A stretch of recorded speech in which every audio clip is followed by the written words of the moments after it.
Your hair is winter fire. January embers. My heart burns there too. It's it. What is it? It's it. What is it? It's it. What is it? It's it. It's the Tag Teamstars Talkcast 2021. 2020 has been defeated. We have survived COVID, but maybe we'll die this year. We don't know. Hello, I'm David. Hey, I'm Kevin. New year, new bullshit. Yeah, no kidding. As soon as it started, I woke up. Today's gonna be a great 2021. Yo, Kevin, the White House is on fire. Oh, sounds about right. I mean, 2020 has been a bullshit year, but let's just be real with everyone. If you were living in that year, it was the worst year. There you Yes, go. archaeologists from the future. 2020 was the worst year.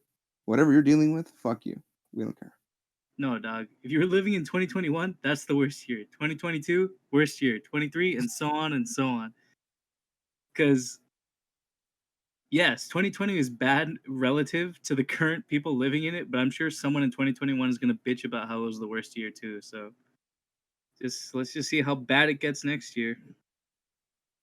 Well, you know what? It's almost like events happen in sequence, but uh, it being a different year is only arbitrary because it's different because we think it is. We give it meaning because we want it to be a different passage of time. We want it doesn't matter. It doesn't matter what year it is.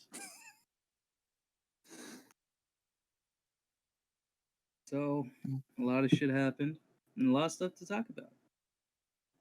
Do we want to David. jump right into the Capitol with all the violence? No, I think it's important to realize that we've been doing this for Mm, 2 years exactly, starting this month. And I think a little retrospective is in order. You we are know, a fifth of the way into our 10-year anniversary. for Oh real. Jesus! Mm, And nobody in these 2 years has listened to us. So except us. yeah, if you're hearing this in the future, I don't know why. Usually, someone listens to a podcast for current events. I don't know what the fuck you'd be listening to us in the future for, but if you are, hey, how's it going? You know, we could be the most apocalyptic prepared podcast that makes sure we are the ones that will be left standing. Everyone That, else left in the dust. We need to put it on cassettes. We need to put it on CDs, all the formats. Fucking put it in note sheets. We need to notate this shit so people can play our fucking podcast on their own instruments. I have been stuck in my fucking house for months. I'm going crazy. I don't want to be here no more. Sometimes I walk out just to feel the sunlight and then walk back in because I'm too afraid of the corona. But you know what? I don't got corona. Boo, boo, boo, boo, boo, boo, boo, boo. Fuck yeah. Because we're doom preppers. We know what's up. Yeah, we play Doom and we prepare for I guess the end times, right? That's the thing. Yo, where's my We rabbit? are Come on, man. we are John Goodman boys in here. Well, We like no, to because keep people prisoner in our see, basement. you can be John Goodman. I can be Mary Beth Winstead. I can live. So there you go. Yeah, but you'll enjoy all my food and shit. It's a good point. It's a good point. But yeah, it's pretty much just been like I think we met up 3 or 4 times out of the year, and every time after that, it's been completely digital. And how has that affected us? It's easier. It's definitely easier to do this digitally, but the humanity of it, the um, the gathering, the connection, the juggling, It's the just juggalos. it's what makes it so special, you know. Hmm. If I tell a joke, I want to see the smile on David's face, and I just can't do that on Discord. You And know, unless we when I did hear fucking. Kevin make some voice, I want to roll my eyes because I don't know what the fuck he's talking about. And I want to see him roll his eyes. If I give him a gift, I want to see him open it, and I want that reaction recorded. You want to see it? You go fuck yourself. Oh, we haven't done unboxings in a while. You're right. It's not as An, fun over the internet. an audio unboxing.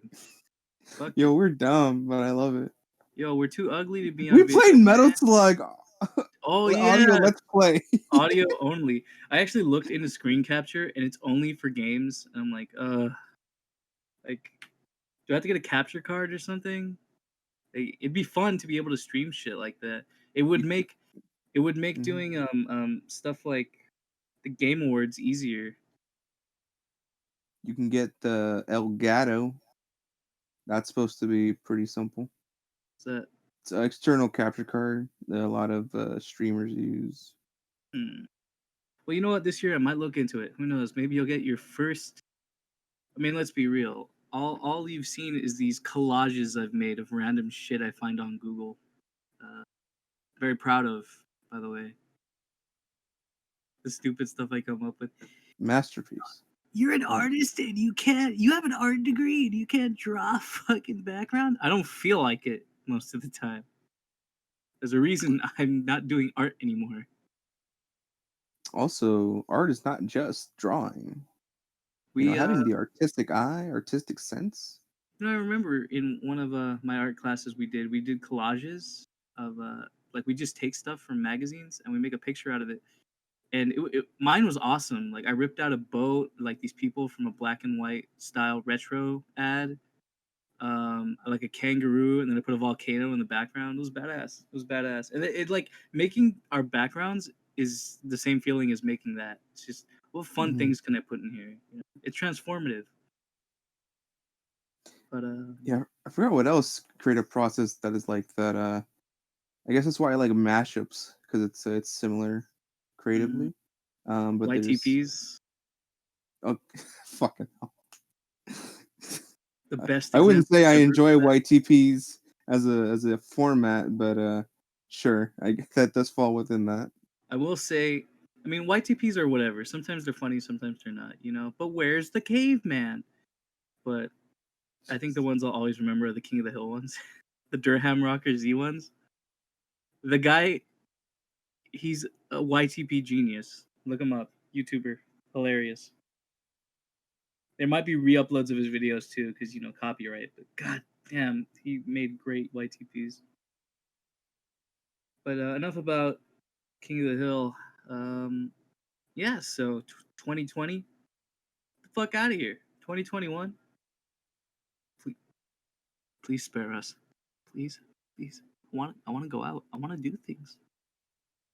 Well, I we want, got to get that vaccine so we can drip out in public or whatever the and fuck the kids are saying. we have to get 2 vaccines too. Like it's one and then another one. So It's not Jesus. that bad if it's like a month apart. But like, is the first one doing anything? Yeah, man, it's making the next one all cozy. Hey Roger, it's time. Well, I'm coming in. I just like imagine like little friends. Like we do that here. We make inanimate objects real. We're Pixar, if you will. So I guess yeah, there's really not much to say. A lot of shit happened, and if it happened, we talked about it in the past podcast. So I love doing this. I don't really clearly we're not doing it for the fame. So we're gonna keep We're doing this. doing it to not become insane. Hell yeah, Insane in the Membrane. One of the few things I look forward to in the year of our Lord 2020. But we're not in 2020, we're in 2021. So hopefully this won't be the only thing I get to look forward to in my life. I won't be excited about a TV show on a fucking streaming service. That won't be the highlight of my day. Oh Yeah, god, I do miss people a lot. I really do. I had a friend visit me on New Year's Day. It was like unannounced. I wasn't really thinking in the like, oh, I got social distance. It was just like, dude, like, just let's just fucking play board games on my porch, dude. Like, please. It was awesome. I miss that so much. Yeah, I'll get Who into that more cares? with some things I'll talk about. Yeah, who But about 2020 anymore, baby? We're in 2021, man.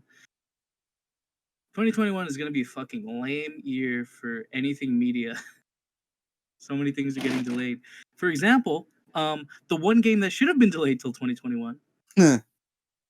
But I don't know. Maybe we'll talk about that later. We talked about that last podcast. Talkcast. Doesn't matter. Doesn't matter. Pod talk. That's what we're calling it from now on. But I mean, David, take the yeah, reins. You're in command. since we don't want to talk about current events yet. Actually, you totally can't talk about current events. I thought that's where you were going with this. Well, I guess yeah, I guess let's go with that then. I only have one thing on my news category, and I think you already know what that is. So Bitcoin fell off the map now. No, actually, I looked it up, and one Bitcoin is still worth fucking thousands. Yeah, I actually spent some money on Bitcoins. I got into the hype, but I'm not gonna put any more. I'll Wait, see so what happens. you have money in Bitcoin? Yeah, I put it in. I They're got worth, some. I they're got worth like a lot. fraction of one Bitcoin. That's still a lot. Yeah, it went up and down. I should have bought it when it was cheaper, but fuck, I don't know. I'll just wait until if it goes up again. Hey man, you need it. But in Because the I fucking no, hold on. okay, I'm sorry. I just fucking regret not jumping on when I found out about Bitcoin, because that was like 2009 or 10 when Bitcoin was cheap as fuck. Even if you just bought one coin, you'd be a millionaire.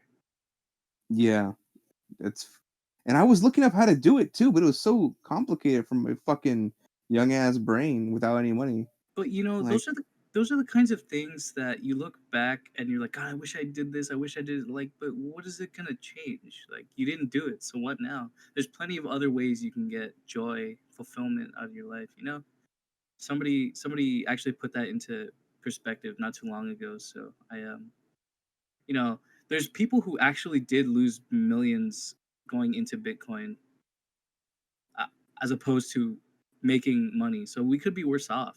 You know. So at least you have the coin or a fraction of the coin. I have the coin, baby. You got coin. You're like Scrooge McDuck. You try to jump in the shower, but it's just the one like fraction of a coin, like literally half of a penny. Still something. You know, if that penny was made out of diamond. But diamonds are inflated value. You got to get that gold. Yo, Gold's someone always give the me money. Bitcoin, please. All right. Well, fuck Bitcoin. Yeah, fuck Bitcoin. Can't put it in a fucking vending machine. Can't buy myself $1 million Coke.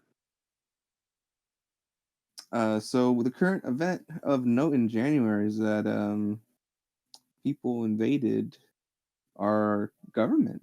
Bunch of pissed off Republicans fucking protested at the White House because they didn't want a jackass. So it's not the White House; it's the Capitol building. Oh, the Capitol building. Oh, you know what? My mom was telling me it was the White House when it first happened. Yeah, it was the Well, you know Capitol. what? We're like 38th in education in the world, so you know what? Don't even blame yourself, bro. Yeah, I mean, you stupid ass, greedy fucker Republicans. I don't even feel this way about most Republicans. I feel like a lot of people on either spectrum are smart enough to know what's going on in the world, but you lost. You do not get to just change it because you think your madman should be in power, you know? And there were still a lot of people, um, defending Trump and saying that he was making the country better. Okay, fine. Maybe there's something about him I don't understand. Okay, whatever. You lost that when he rallied you people to run a Capitol Hill and start a fucking riot.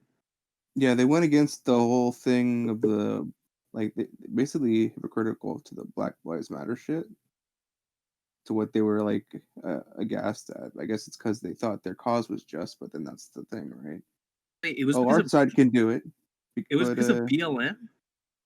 no, I'm saying how like these people were Oh, the same, were denouncing the riots that happened because of it, but oh they're my doing the same shit now. You know, like it's, but they're doing it for the country, but even though they're literally holding the government hostage just because they're fucking wackos. Trump is just he doesn't want to be president. He wants to be master of the world. Like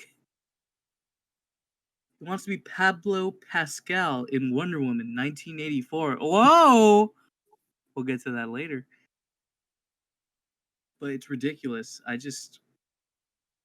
It perplexes me how people. I mean, I feel like Trump, once he came in, he just kind of made it okay for everyone to start acting like him. You know what I mean? Like he's the president of the world. He's doing these things. He's saying these things. He's saying what I want to say, but I'm too afraid to say, so I can do it now. Now that they're doing it, the whole world is laughing at them.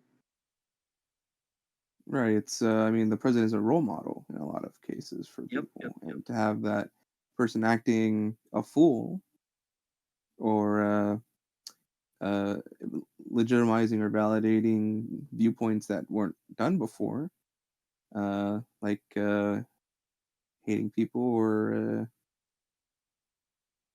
I guess being able to storm or denounce democracy. I feel like Republicans have this strong sense of freedom that they can just do whatever the fuck they want, and it's. I mean, yes, this country was based on the foundation of freedom, but why? Yeah, I don't even know where I'm going with this anymore. I'm just perplexed at all of this. It's misguided attempts or understanding of beliefs or how their actions will affect things. Like they didn't actually even do anything.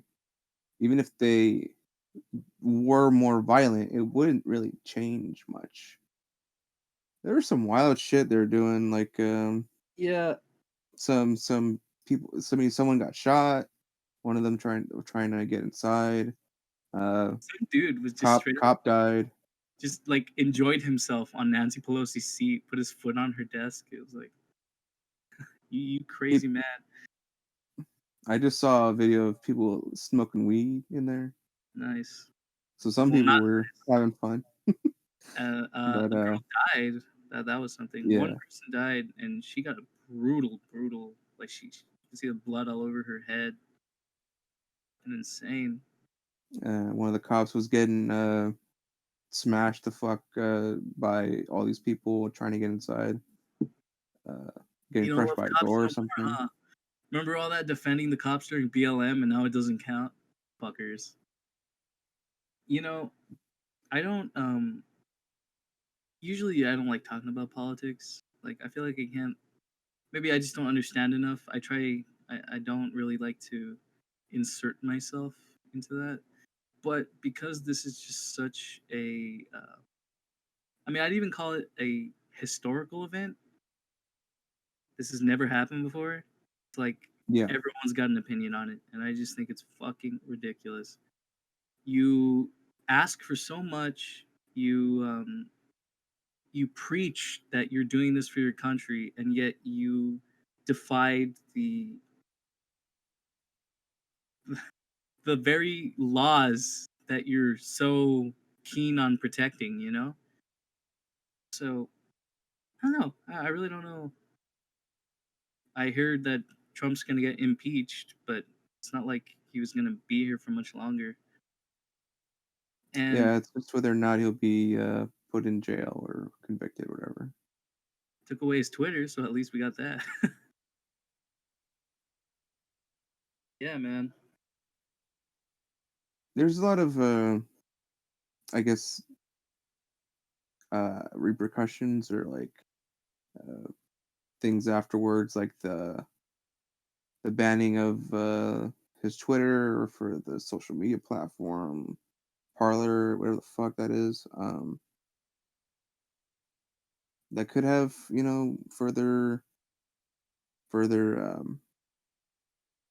developments that could be bad or something. I don't know. Yeah. I But really, yeah, I really don't have much. that's not for us to fucking talk about, I think. Yeah, it's worth addressing. You know, It I might feel be a like concern later.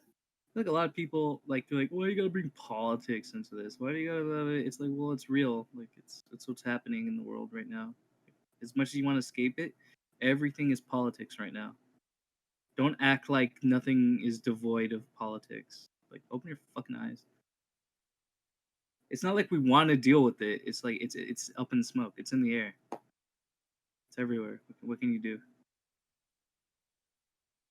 So we'll see what happens because of this. There's definitely a lot more cops now, a Yeah, lot more military to not have any violence happen the rest of the month. Um, I mean, this is a crazy shit. All these thousands of people were man. And you know frenzied what? up enough to invade the government. Like even Like, if they didn't think they were, and he's they getting. actually they did that.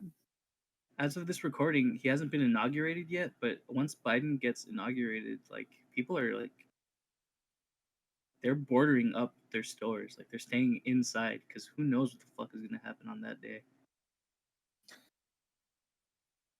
And it that sort of shit is dangerous about having people believe that the systems of democracy are not fair, are Hmm. corrupt, and because that means, oh, then nothing matters, so let's just go Yeah. fucking invade the Capitol.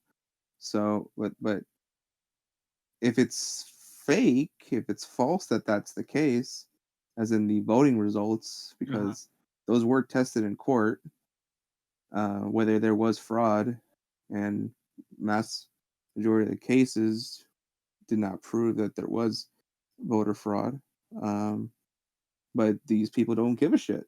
Trump keeps saying he won by a lot, and it's dangerous business to be Yes, it is. stoking uh, beliefs that the society you live in is out to get you, or is out of reach, is unfair, or Strikes like. he strikes me as somebody who takes everything at face value and like for example when the voting night was happening all those states were red so he just assumed yeah I already won and then once they turned blue it was like that's bullshit like how could that happen they were red no why are they blue now like that makes no sense but remember all those people you told not to vote through mail Hmm. yeah they came back but yeah I really don't think we need to touch on this more unless there's one more thing you gotta add. Yeah. Maybe people should. I mean, with people not knowing what's going on, maybe uh, take more knowledge into self defense, into your rights Hmm. in self defense, in the laws that you live in.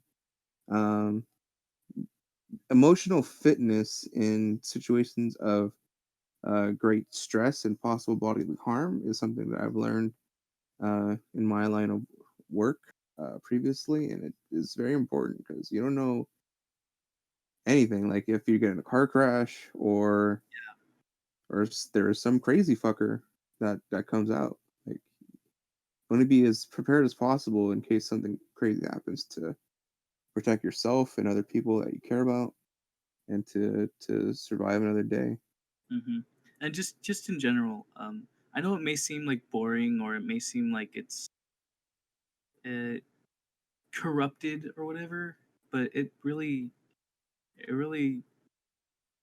it's important to stay in the know when it comes to politics. Like, don't you don't have to like. follow it religiously, but just know what's going on in your world because it's heavy. It's heavy right now. All right. All right. Anything else in the news? That was all I had. That's all for the regular news of the world, I suppose. There's other things in the world that happen, but nothing that really affects us in the U.S. And we like it that way. Yeah, I mean, there's a bunch of wars going on all over the world. And if you ask someone from there, it's like the whole world doesn't care. Well, it's like, well, the whole world's got their own problems to deal with right now. I always wondered what happened to all those Muppet movies. What? Yeah, there's like Muppets in Space, Muppets on Treasure Island, Muppets Meet Wizard of Oz. What are they, purged? I mean, we got Muppets movie and Muppets Most Wanted, and those were like the most straightforward, lame fucking Muppets movies ever. Mm-hmm. And I was thinking, hey, why don't we make a new Muppet movie with the theming thing? And I had the genius idea. A Muppet movie set in World War II. So it's a band of Muppets. Yeah, like our lovable cast, they're they're all in the army and they're fighting in World War II. So obviously we'll have I don't know, fuck. Well, Kermit's gonna be there. Kermit and Fozzie Bear and Gonzo, Rizzo the Rat. Who else? Animal. God damn it, I'm forgetting him. Miss Piggy will be a nurse. Historically accurate, people. I'm sorry. Or she could even be a general too, and it'd be funny. But could you just imagine? They're shooting at us. Throw the grenades. I watched that movie. Come And on. it's I mean, if they can make it for kids, that might be all right, I guess. I don't know. They're throwing bananas at us. I could see that. So who's the live action actor? It's not gonna be fucking Ricky Gervais again. You're right. Even though you would like to see his fucking head get a bullet in it.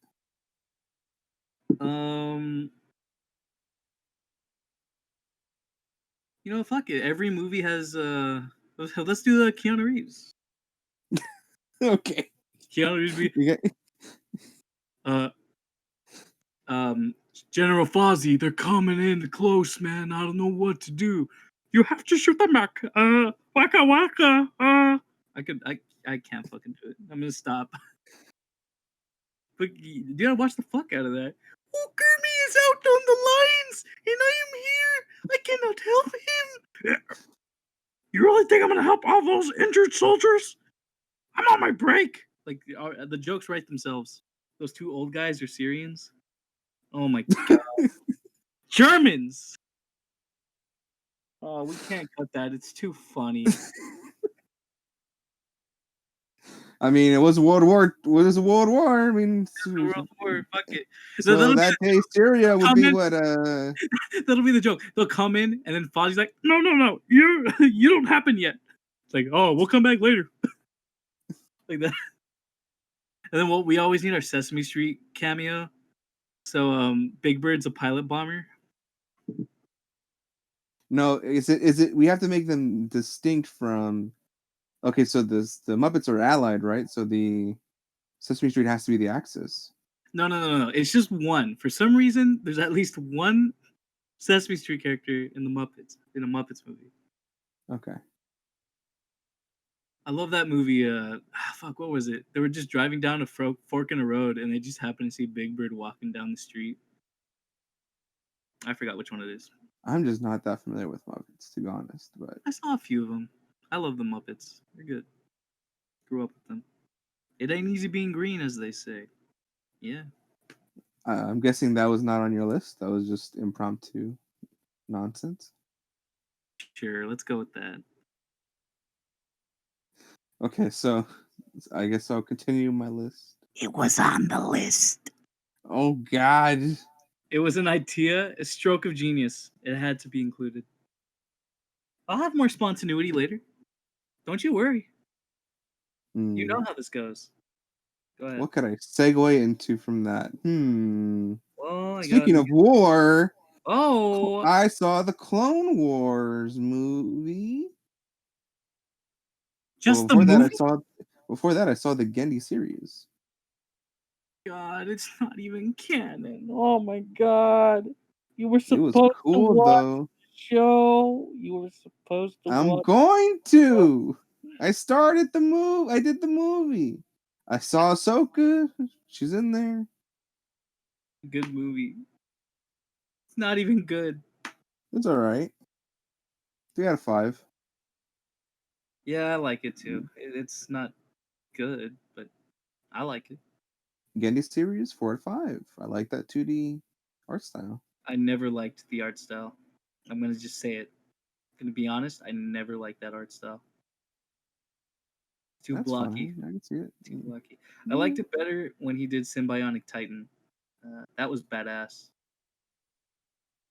And also Samurai Jack, but I guess that goes without saying.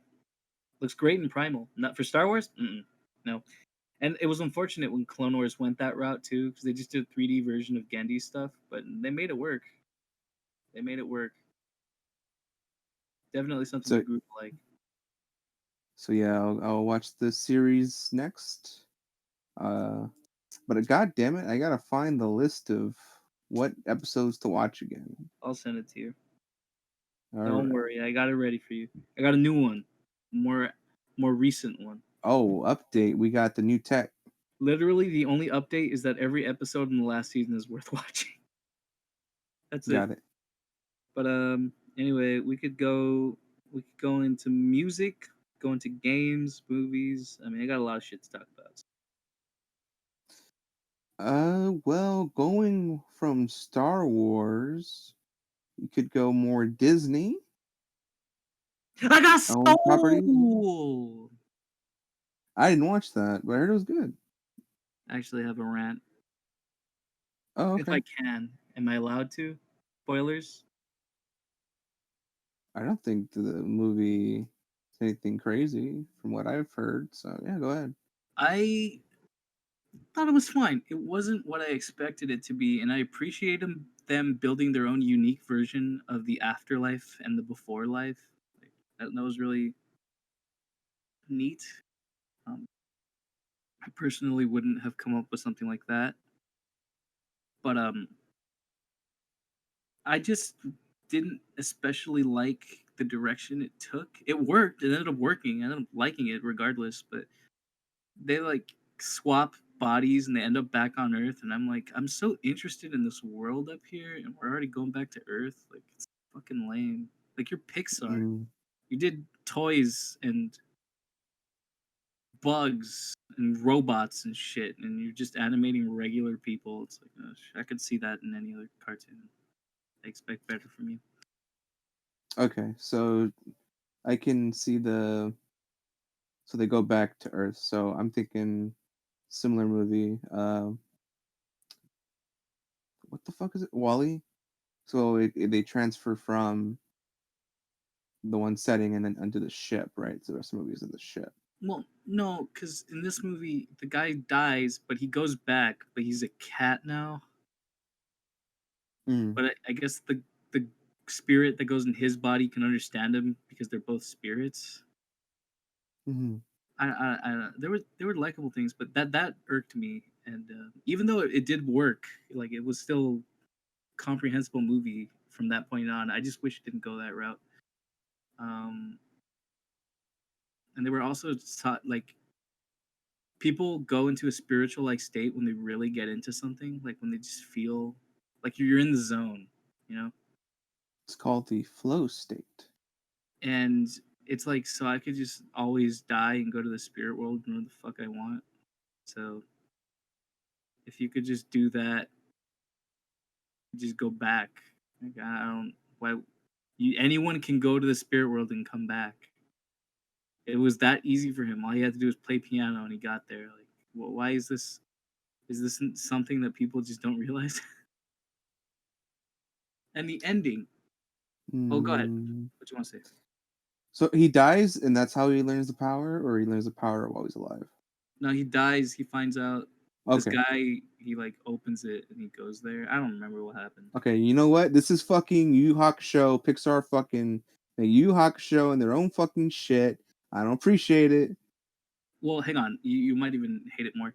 The ending, it was going in a good direction. I liked what they were doing, and then it's like, okay, so he helped the spirit realize its potential, and it's going back to Earth, and he accepts his death. Like it's like I don't want to steal this person's life. I accept my death, and they're like, no, Hmm. it's okay. You can go back to Earth now. He Uh. accepted his death. Let Mm, him die.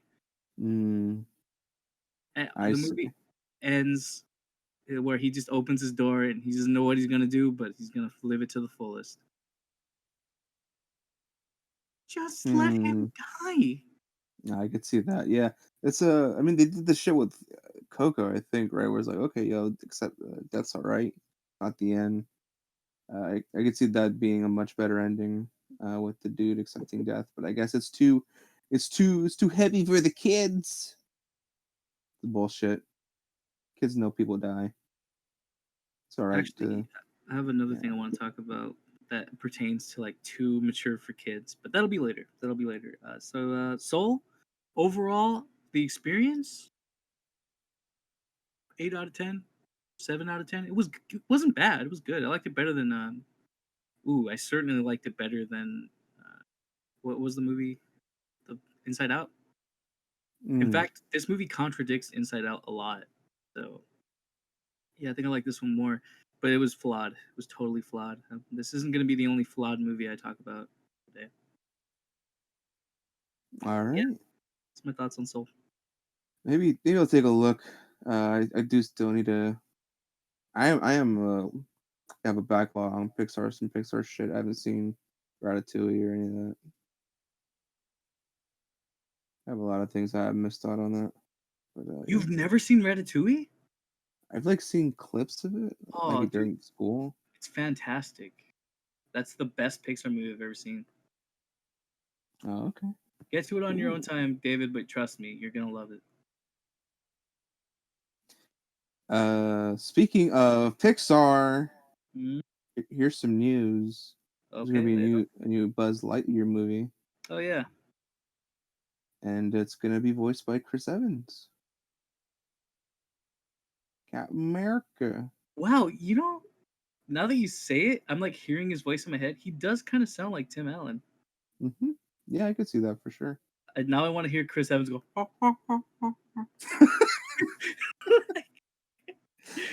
Arr.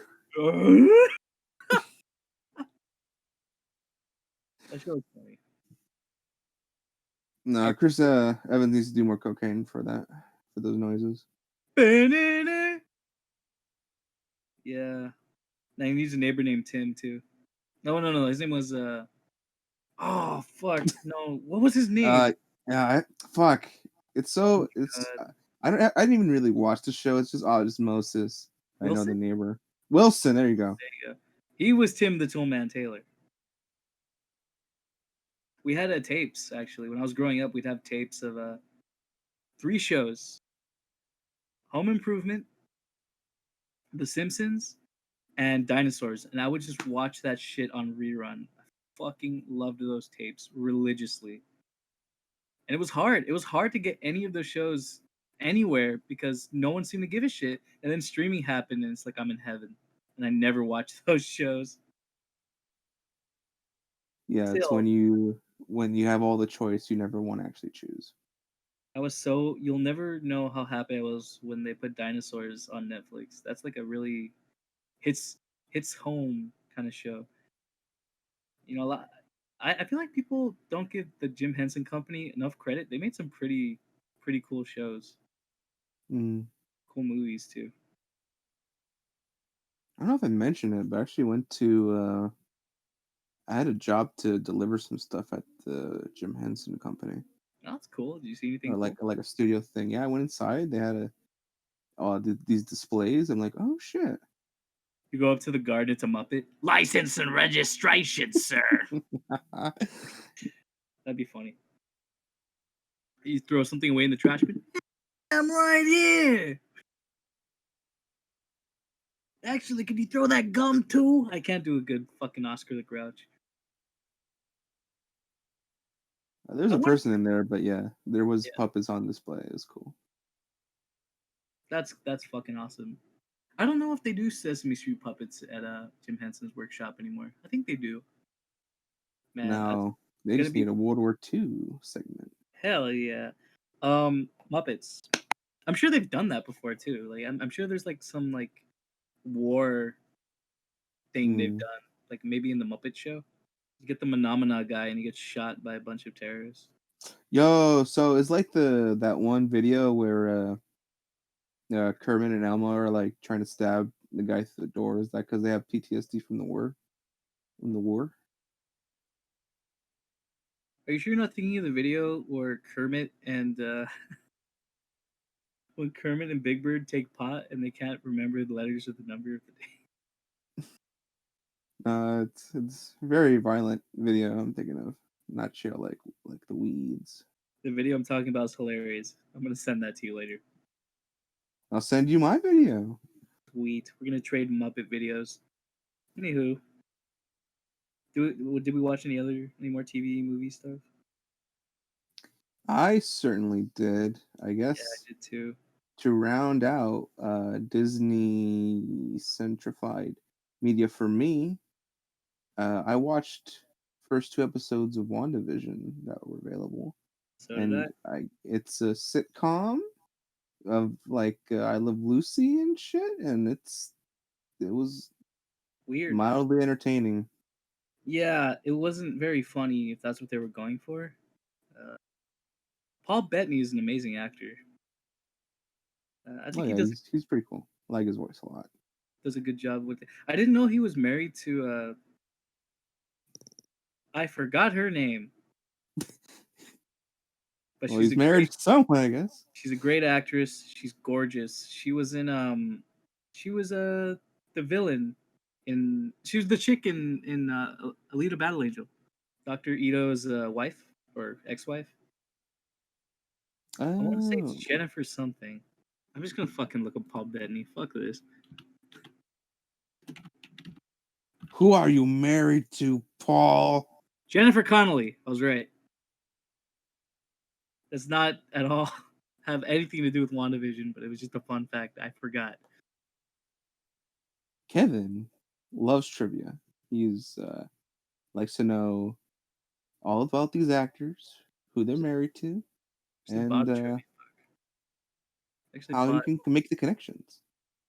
Sure do, and I love when I forget him and look like a jackass on my own fucking podcast too. But Anyway, what do you WandaVision, think about WandaVision? I know it's building up to something, so that's why the Mm-hmm. first episode, especially, like I kind of have to excuse it because it was really fucking rough. I mean, it's fun, it's a fun little show, but the problem is I already know this is leading to something. You guys teased that it was leading to something, so already I know that this isn't the whole show. So I kind of just want them to cut the bullshit and get me there. But Mm-hmm. I can already tell this is a way more unique experience than anything Marvel has ever done, so I'm along for the ride. I like the second episode way more. Yeah, there's definitely more intrigue, more mystery. It's like I kept thinking stuff was gonna happen and it never did. Like I kept feeling blueballed. I hear episode 3 is gonna be better. It's not even that the show is bad, it's just my expectations are already set. So we're gonna see where it goes. Let's see where it goes. It's actually I confused this with the Doctor Strange movie and thought this was gonna be all weird and wacky and crazy shit, and then I saw it's a sitcom when I watched it. I'm like, what the fuck? It's actually David, your expectations are on the money, but that's all I'm gonna say. That's all I'm gonna say. Well, now it's in color for episode 3. I actually really like the scene where she walks out of her house and she sees the helicopter painted red and yellow. It's like you think shit's gonna happen. And something I really like too is that there's a lot of hidden messages in the episodes too that like point Oh out yeah, where this is going. Yeah, the infomercial parts, the was foreboding, the first one, and the second one had a fucking Hydra clock or whatever. It's like, Yeah, okay. they were the Strucker. Strucker's the guy who kept Quicksilver and Scarlet Witch in captivity. Oh, the guy from The Office, or No, who's somebody Tucker? else. I don't remember. I just know that that's who he is. Mm. And people are speculating that every commercial thing they do in every episode is going to be something that Wanda remembers from her life, like something um, big that happened to her. And people were saying Mm. we're going to get a Thanos oven mitt, like one of the commercials. That'll be funny. And they kept saying for the children, like for the children. They teased Sword. There's the guy in the bee suit had Sword on his back, and that's supposed to be like Shield, but for space instead of just Earth. Hmm. So that's cool. And Maybe the children was the thing about the saving the kids from on the second Avengers movie or something. Um, no, and then that's the connection I made. And then the what was the other one I was thinking of? Go ahead, I'll remember. well, what I understand, it has something to do with Scarlet Witch's. Let's just say Scarlet Witch and Vision got busy. Hmm. She got prego in her Hell yeah! ego. And they were actually, I guess people wouldn't notice it unless they were really diehard Marvel fans. But there was one tile of or some fucking don't remember where I saw it, but it was Nightmare from the Marvel comics, and people are saying that he's gonna be the villain. Hmm. But I mean, this can go a lot of ways. Oh yeah. So the the bitch in episode 2, the over The bitch. the over I guess over controlling whatever. Her name was Dot. I think Dot was one of the AIs Iron Man used. I think one was called Dot. Might be wrong because they're saying like she's the one that is in control of everything. You have to follow her, whatever, something like that. So Well, Dot might be like an AI. there was also a nod. There. I knew this was gonna be the case, but when they're doing the magic show, their magic names are actual like Marvel characters. Like they're alluding to different Marvel characters Mm. that exist in the comics. There was something else too. Oh, that I never saw Captain Marvel, but apparently there was some character in it that's she becomes Captain Marvel, little black girl. She's in this as an adult, and they're Oh implying yeah. that this is how she's gonna get her Okay. abilities. So that's Oh. cool. I'm looking forward to that. I love it. I love it when we get the side characters. You know, like uh, Captain America. I always love him. Iron Man, cool. Thor, whatever. Like that. Like, when we get the main characters, like that's cool. But when we get like the fucking secret, hidden, like to the side characters, like ooh, these things are gonna get good. I'll piss myself when Toad shows up in a fucking Marvel movie. So there's that. Jubilee, come at me. But so far, all right. I know what they're doing. I know what they're doing. I'll be generous and give it a 7 out of 10 because I know it's building up to something. But this really just feels like a long movie. There's supposed to be 9 episodes, so I kind of wish we could just watch it all at once. And I think that was the plan. But then Mandalorian happened, and you know, Mm. I think it's really smart to do it that way too. Like release it every week because that guarantees people are coming back every week to your streaming platform. I would say I'd give it a 3 out of 5. I mean, there's some parts where I guess just the writing for what they're trying to do is just cringy as fuck. Yeah, it I is. ugh, just didn't want to watch it. Some people thought it was wholesome, but it was like, yeah, trim the fat, you know? Like that first episode did not need to be the whole episode of that. But I totally get what they're going for. So maybe in retrospect, once everything's out, it'll be better. Like, once you can just watch it all in one continuous sitting. Mm-hmm. But yeah, I'm okay. It's fine. It's good. It's a Good weird enough. start to their TV shows, I'll say. Yes, it is. And this is our first Marvel show too. Considering Mandalorian was a slam dunk, this is could be better. Well, could be better. I mean, it is featuring two characters that are not what people would tune in for, I guess, right? I mean, I would, So, if she was a fucking X-Men, but that's just me. I'm not gonna get into that again. but you know But what I mean, right? Like, these characters aren't like headliners. They wouldn't yes, have. but Um, if they just so happen to imply somehow that Wanda Maximoff has the X gene and just so happens to be related to a man with magnetic powers and rhymes with Cheerio, you got me. I like Scarlet Witch. I'll watch a Scarlet Witch movie. Just don't retcon shit again, and we'll be golden. I want my mutants in my damn MCU. I really gotta know how that casting for that's gonna be because I don't know. Original X Men feels like they Reeves did pretty play damn good, everybody. but we'll see. Professor Xavier, Keanu Reeves. Wolverine, Keanu Reeves. Keanu Reeves. Okay. Rogue, Storm. Well, we can't do Storm. We'll get Wesley Snipes. He can be Storm. There, perfect. He can't be Blade, so I guess so. Yeah, I like the guy they picked to do Blade though. He's cool. Oh yeah, Yeah, he seemed excited when it got announced. He I seemed liked cool. him in Alita. I thought he was good in that. Yeah. Oh yeah. Do you want to talk about possible sequel? It's just rumors. I mean, the, Robert Rodriguez pretty much just said that if people, it could happen just because Disney Plus is doing so good, but people have to want it. And I don't know how big the fandom is for that movie, but I hope it's big enough because I totally. If James Cameron touched it, I want to at least watch it. You know what I mean? Mm-hmm. Except for that shitty Terminator movie we got. Just stop with Terminator. Just stop. We can't do it anymore. You can't top the second one. But I digress. Let's hope it gets here.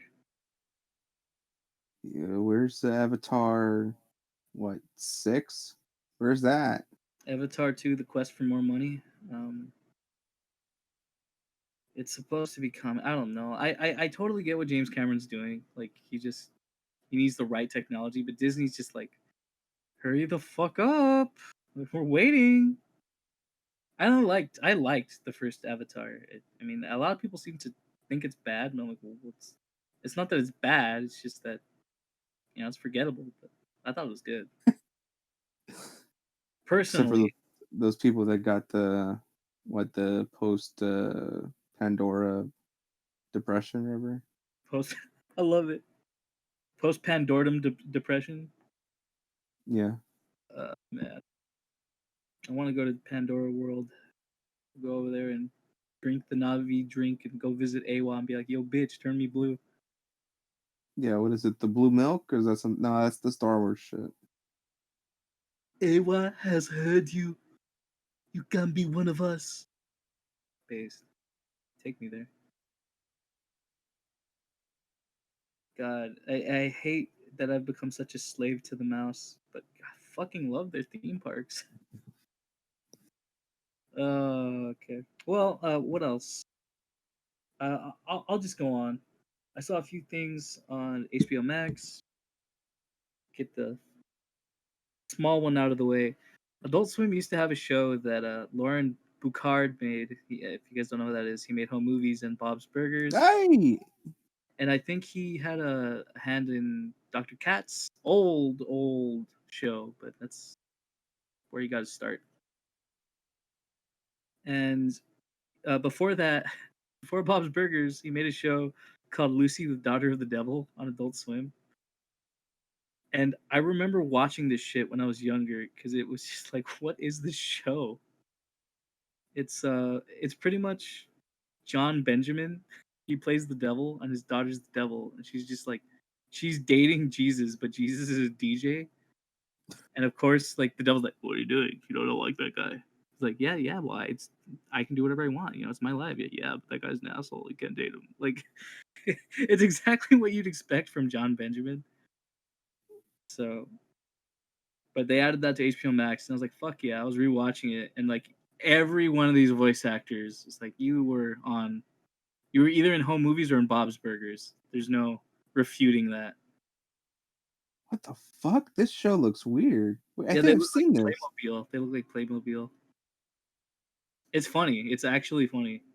Like early 3D kind of thing, but I think I've seen this. it's that kind of dry humor that comes from Lauren Boucard that I fucking love. So I totally recommend. If you like home movies, Yes. definitely check it out.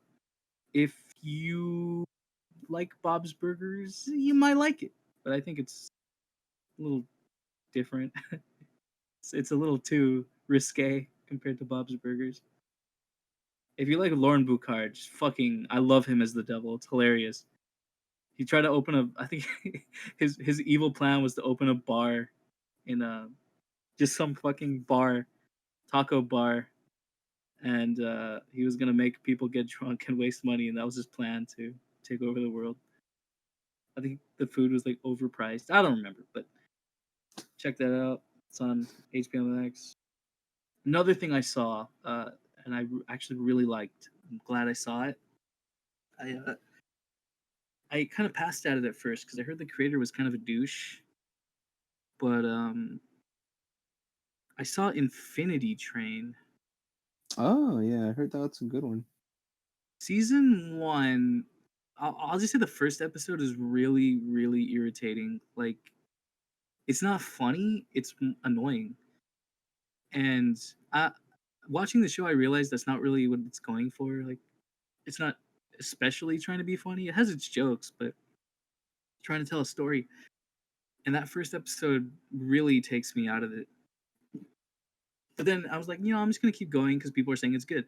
So then immediately after that first episode, I'm like, ooh, we're building this world. This is interesting. You're doing these things, and we're outright like killing people. Like we're changing people's forms. We're it gets savage. Like I'm surprised. Like wow, this is a kid show. Yeah, I'm amazed.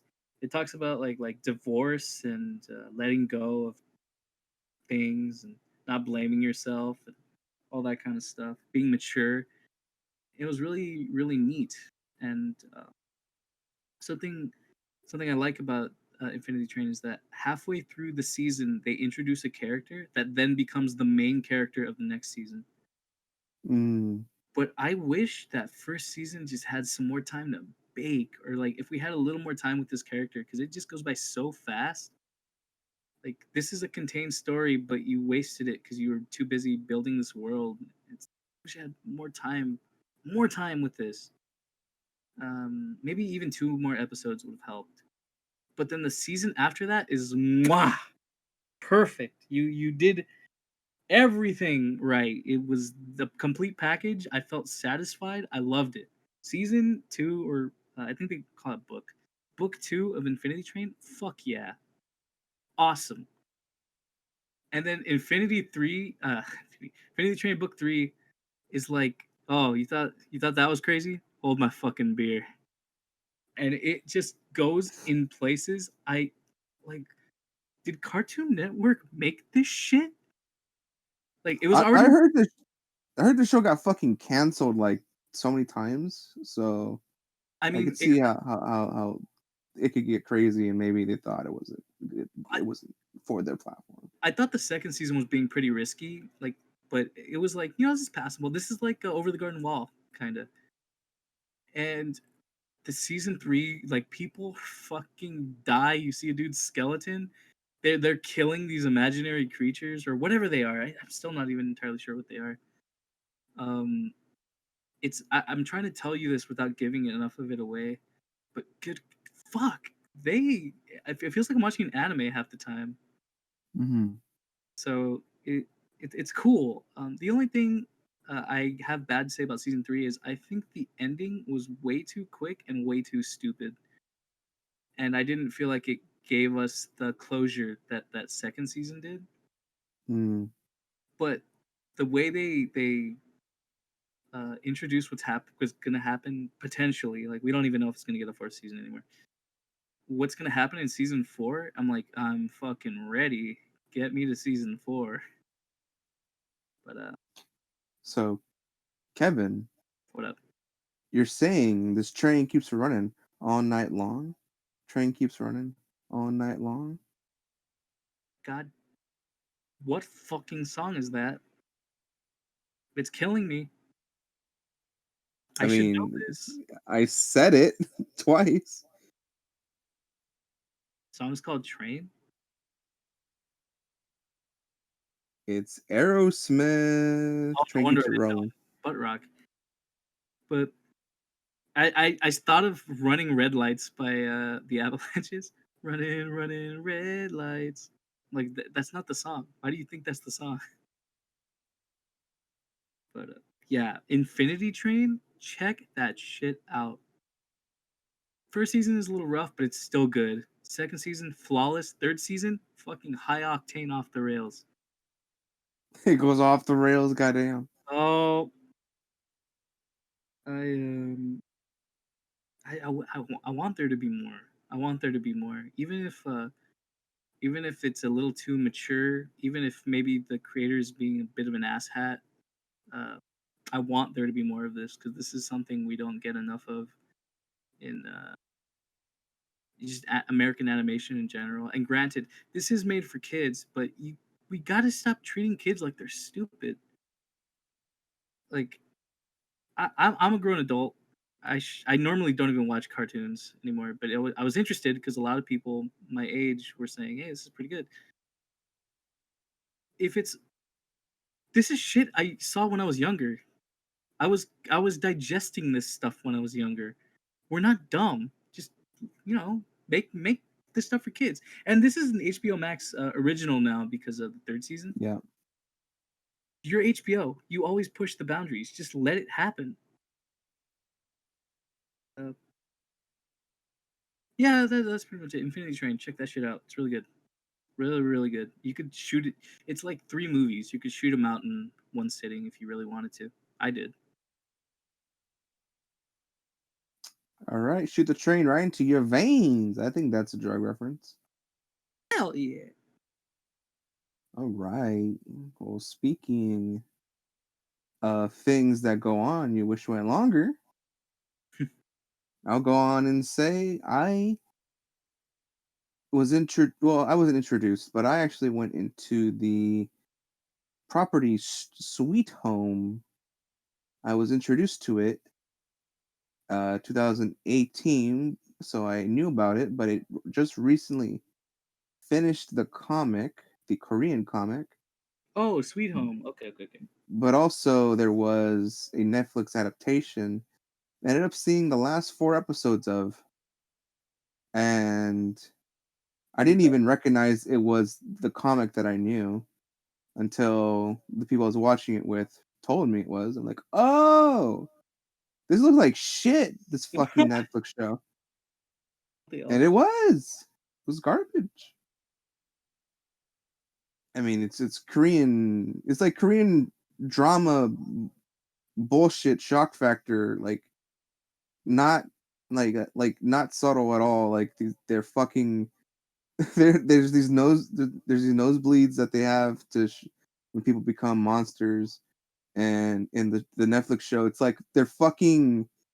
It's like their goddamn brain is draining out their fucking nose. There's so much blood. It's gushing out out of the nose. Well, It's like goddamn. was it good? I mean, The Netflix show is trash. Don't even okay. fucking bother unless you want to fucking just go through dumb shit or you want some to see what they did. I Um, hate Netflix. I'm just gonna say it. I don't like anything on Netflix. It's not worth watching. I hate it all. There's some stuff. But the There's better some stuff is on other streaming services. Yeah, but now it feels like it's a fixture in everyone's fucking library. Yeah. It's like we have Netflix, but I don't think anyone uses Netflix at all. Anyway, fuck Netflix. Anyway, Fuck Netflix. With the what? hard dick.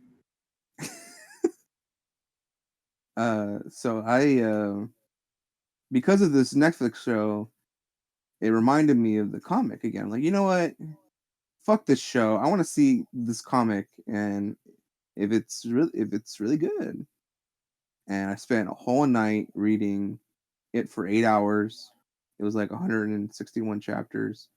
It's Oh, I can relate. so it is a webtoon format. So you just keep scrolling down or swiping if you're on your phone, and it just keeps going for that whole chapter. It's pretty cool. You don't have to flip pages. Mhm. It's a different kind of format for reading comics. There's It's cool. there's an application I use to read my comic files, and they have an option for that too. If you want to check that out, just swipe left and right. You don't have to. It'll just be seamlessly moving along, like a roll of Mm. paper. So yeah, this comic is pretty dope. It's a zombie story, but in a way where I like the the setting that they have this in. It basically takes place in one fucking building, Uh-huh. and these characters happen to be in the middle of an apocalypse where people are turning into monsters. You don't learn too much about why, and that's fine because it's more about the characters and the trials they go through. I would say where the Netflix version takes so much from Walking Dead, the show, for inspiration. I would say um, the comic tries to just tell its own story because I could definitely feel the The author. Walking Dead. Hmm? You're talking about The Walking Dead now? No, the Sweet Home. Okay, okay. I feel like the comic it's telling its own thing, like its own story. It's because the main character is a piece of shit Yeah. at the start, and seeing all the characters develop is pretty cool with them. I mean, there's some typical zombie shit. Oh, can we trust this guy? Oh, fuck, the humans are terrible. Uh-huh. It's similar tropey shit, but I feel like the way this comic does it, pretty good. It's pretty dope. Um, Cool. I mean, I don't want to say too much of what happens because that's the whole fun of it. Um, but I would give it a 5 out of 5. Really? It ends really nicely. It's very satisfying, and especially if you are a nerd, there's definitely some cool references to like nerd shit in there, with the main character being a fucking dork nerd. Yeah. Actually reminds me of Scott Pilgrim. Now that I think about it, with the main character, but definitely more of a dark story. Maybe Um, um, Brian Lee O'Malley took inspiration. I That think is. this came out in 2018, so Oh shit! I thought it was old. God, I must have missed that. Well, maybe they took yeah, inspiration from Scott Pilgrim. maybe I definitely recommend it. 5 out of 5 for sure. If you get a chance, read it. I read it for free off the Manga website. Just go ahead and scroll that shit, buddy. It's a good time. Nobody pays for manga. Fucking pirate. Everybody. Or at least pay for the ones that you like. The first 12 chapters are just free to check out, and that's how they got me. I mean, I'm like, piracy, manga piracy wouldn't be such an issue if they would just release it on time in the States. mm, But I think Viz is doing that now too, right? Like when a One Piece chapter comes out, it's like automatically translated soon after. Hmm. Oh, Yeah, that okay. makes sense. Any more TV and movies? Speaking of Scott Pilgrim, I read all of Scotty Pills because that game is coming out that was forbidden by Ubisoft, but it's coming back. Yeah, it came Uh, back. I even got a physical edition. I I'm had getting to, one man. I had too. to. I mean, you're getting the collector's edition, right? Yeah. You fucking have to get a physical edition of this game because the last Hmm. time you couldn't get it after it came out on the original consoles. It was digital only. So if somebody wanted to buy it, they either had to one, buy a download code somewhere and hope to God it worked. Two, buy a PS3 that already had it. There was no Yeah. other way. I bought it originally, but then my Xbox died. I'm like, well, shit. I guess can't play that game anymore. And the game didn't have online co-op when I played it. I think now it does. Like It the it, game. it was DLC. Mm. The second DLC pack with Wallace, it was DLC. Well, yeah, I definitely felt like I needed to get this game physically because yeah, it went away before ever again. Even though I didn't I didn't play that much of it, and I didn't think it was an amazing game with what I played. I felt like I had to buy it just in case Yeah. because it could just be a good time with friends. And now it's physical, so no one can tell me I can't play this game. I mean, and the physical editions don't even come until later. So right now, I'm just like, I might even just get the digital version on PC or PS4 or whatever the fuck I can get it on and play it because that game is awesome. That was a good game. But But anywho, yeah, Pilgrim. I went ahead and in anticipation for the game, I'm like, you know what? Before I spend all this money for all this collector shit that they're coming out for this game, I let me almost, read the actual fucking comic. I almost did the same thing. It was just, I really just wanted the CD in the game, so I just get the one that comes with both. A lot of stuff I'm already buying I shouldn't. Because Um, I never read the comic. I've really wanted to, well, but I always you know, pushed it off. you know what, David? Scott Pilgrim is a comic that was really near and dear to my heart because I started reading it when I was starting high school, and high school was already a rough time. But I just kind of read those whenever I went. I didn't even own them. I read them while I was when I went to Barnes and Nobles. I'm like, this is fucking awesome. And eventually, I bought them all, and I would just tell people, "You guys gotta read this. This is fucking good." And like, eventually, I let my friends read. Like, "Hey, this is good." Like, "Yeah, I like this." And and then the movie came out and the games came out. Everyone loves Scott Pilgrim now, but I just remember liking it on the cusp of its popularity, and it was pretty fucking rad. So I know a lot of people don't like Scott Pilgrim now because of the stigma of, it started so many things that people hate in culture, but it's still a great story, in my opinion. Still like the movie, still like the games. Yeah, I definitely was in on the movie when it came out. I saw that shit in theaters because of I did Edgar too. Wright, and I heard Scott Pilgrim's cool. I'm like, yo, I watched that movie, and I'm getting the movie again because it's $5 right now, so I'm getting that also. Same. I got it But for $5 back then too, for Blu-ray. but yeah, I definitely knew the comics and the movie were different like back then. It's So I just went. Mhm, half of the movie is just the first book, and the rest is condensed. mhm. Go ahead. Go ahead. Sorry. But I mean, definitely a lot of the stylings of the comic are in the movie. Yeah. Uh, and that is the cool thing about it. One of the cool things about it is the how I guess the extra cool stylings of the comic. The Captures the essence beautifully. Captures the all the essence of the comic.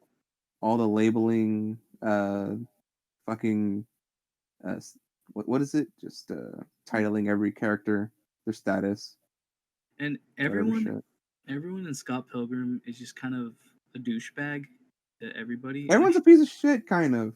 they really captured that that in the movies. Like they're like most of the time I can't tell if Scott friends are even Scott's friends, you know? Hmm. Uh, But he's an asshole too. So. I Kind of like, would say it definitely paints Canadians in, I guess, a more realistic light, probably. I mean, Canadians love their indie shit. Like they're known for it. They make good stuff over there. Bands, movies, maybe not shows. I'm trying to figure out what it is with Canadians and farts. Because they seem to think that shit is fucking hilarious. Because there's too many things I've seen from Canada that is just overindulgent in farts. I'm starting to understand why Terrence and Phillip in South Park fart all the Hmm. fucking time. Go on, that's a whole other can of worms. Or can of beans, maybe. Okay. I mean, if you don't know what I'm talking about, David, just fucking thank God, thank God. So, I mean, I am the fucking age of these characters in this book, so I feel kind of attacked.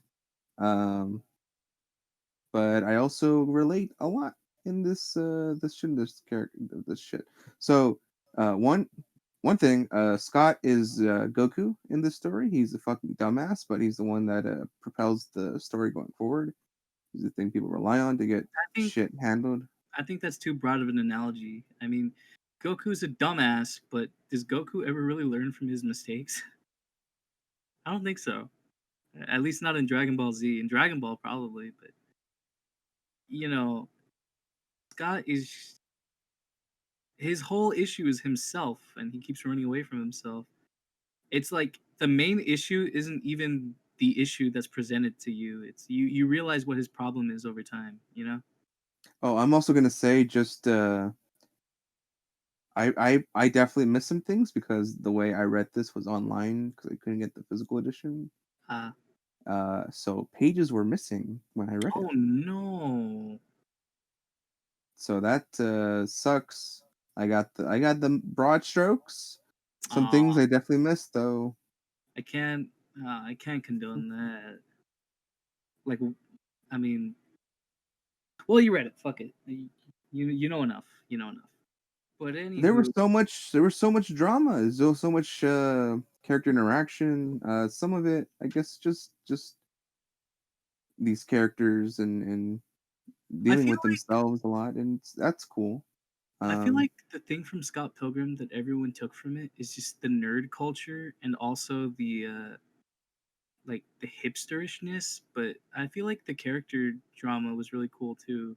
Like, so those two things, I just feel like though their themings, the game shit and the yeah, hipster shit, I that to me is just on the periphery. That's just what uh it's just the coding for uh I guess Brian Lee O'Malley's if writing you for these characters. if you That's how take I off the treated it anyway. lens, if you take off the lenses, it really does kind of feel like an indie movie. Reading it, like it feels like an Oh independent. yeah, I could definitely get that feel. Yeah. That Um, he succeeded. That's what he was I going for. will I will say, um,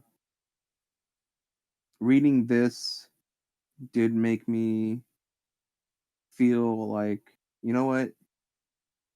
Even if the people that are your friends or that you hang around with aren't the best, um, and maybe you're a shit too, or you're not the best either, it is still nice to have people that do like to hang around with you, and that's something that I miss for sure. Yeah, and also it's not.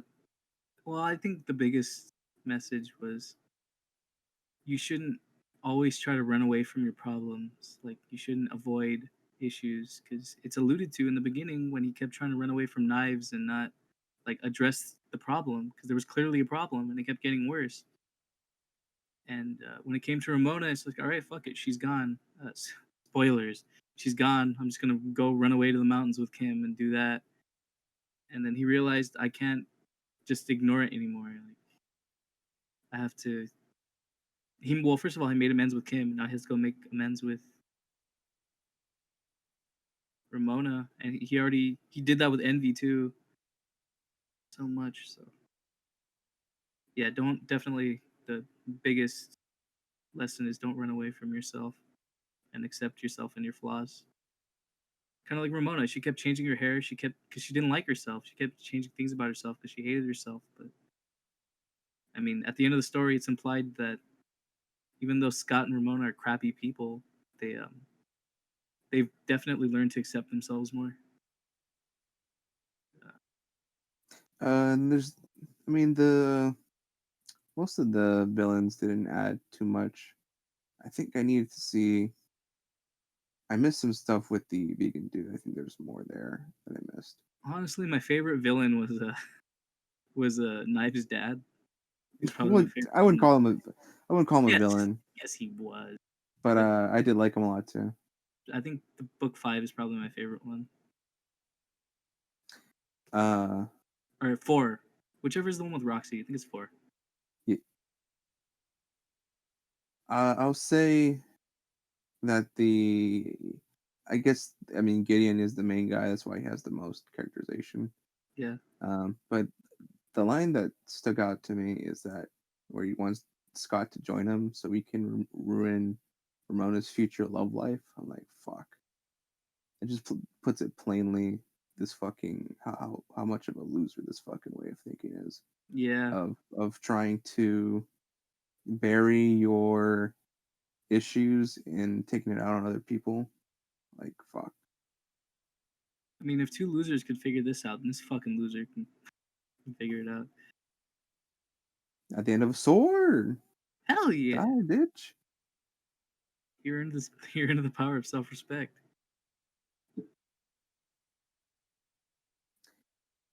All right.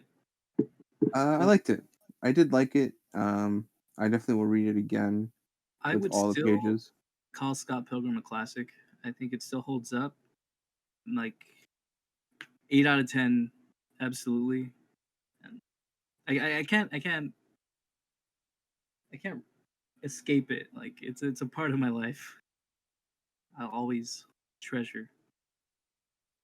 Even if I did realize later on what the real story was. A little too late, honestly, but I'll always love Scott Pilgrim. I wish I liked the characters more.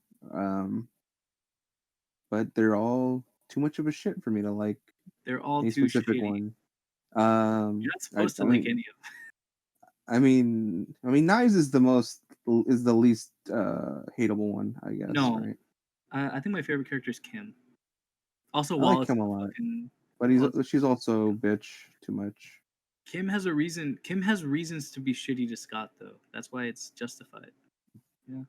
Well, she's shitty towards everyone though. That's the thing I don't like. Well, That's just my thing about hating hateful people. I have one more movie I want to talk to. Oh, what would you rate Scott Pilgrim? 4 to 5. Awesome.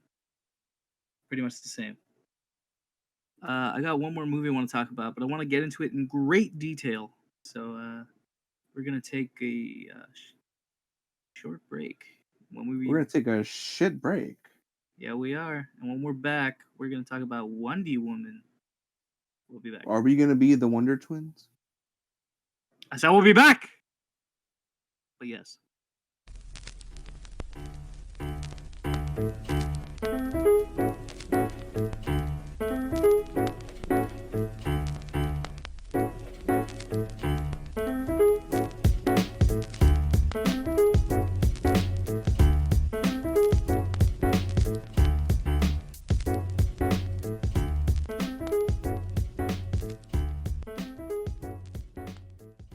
Well, that was a really short break. Didn't you like that short break, David? It was like I fell asleep and just woke up. Well, that's because that is what happened. But we at the Tag Oh, Teamstars, we don't have free time all the time, even during COVID.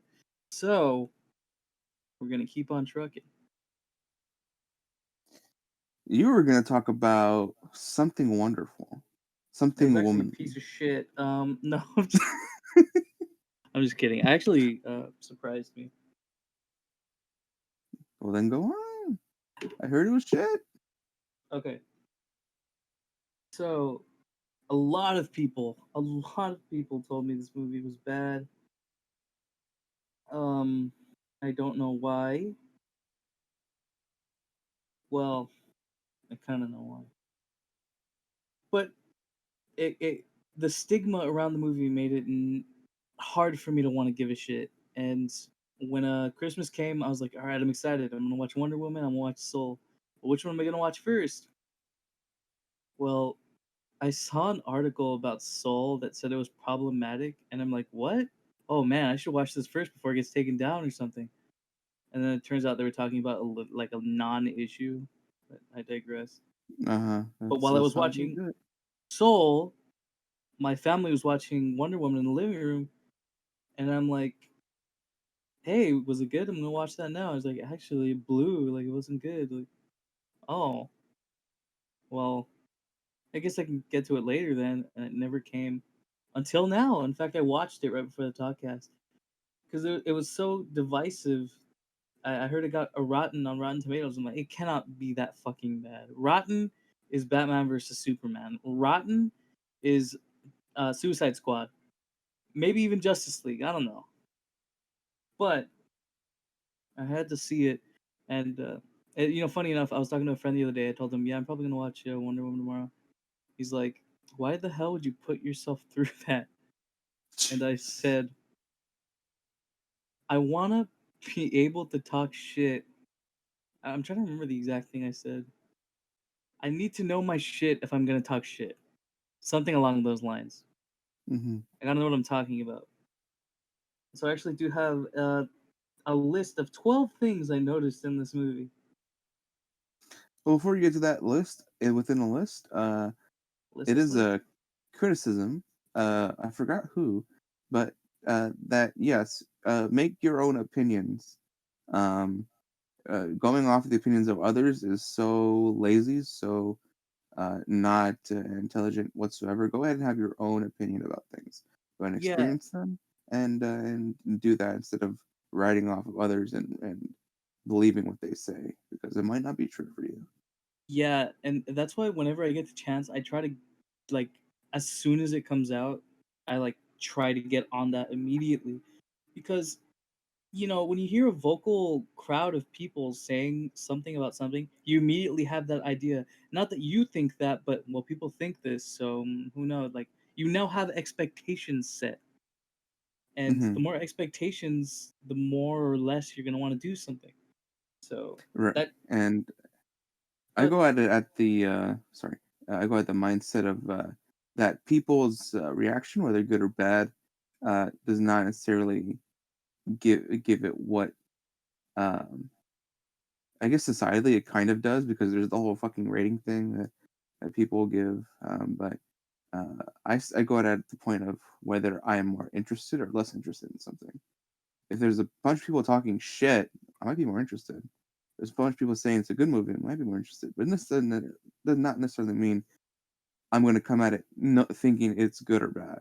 It's just whether or not I'll be interested in it. I I mean there were so many people who were saying I got Cyberpunk when that came out, and but I didn't get to play it right when it came out. I like just let it download and played it later. But everyone was saying it was shit. Like this is bad. Like it runs like crap. And then I played it and I was like, this isn't anywhere near as bad as I thought it would be. You know? Hmm. In like that short hour, like 4 or 5 hour span of me not playing the game. Already there was that vocal opinion. But anyway, a lot of people were talking trash about Wonder Woman 1984. And I mean, DC movies are all flash, no substance. Really? Gal Gadot Hmm. is not a good actor, albeit she is a pretty good-looking Wonder Woman. I mean, she looks like Wonder Woman.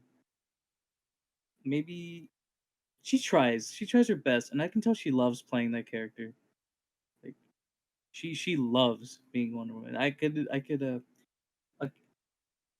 compare it to Ryan Reynolds and Deadpool. Like they love being that Hmm. character. Hmm. Hugh Jackman, Wolverine. But anyway, yeah, she's very wooden.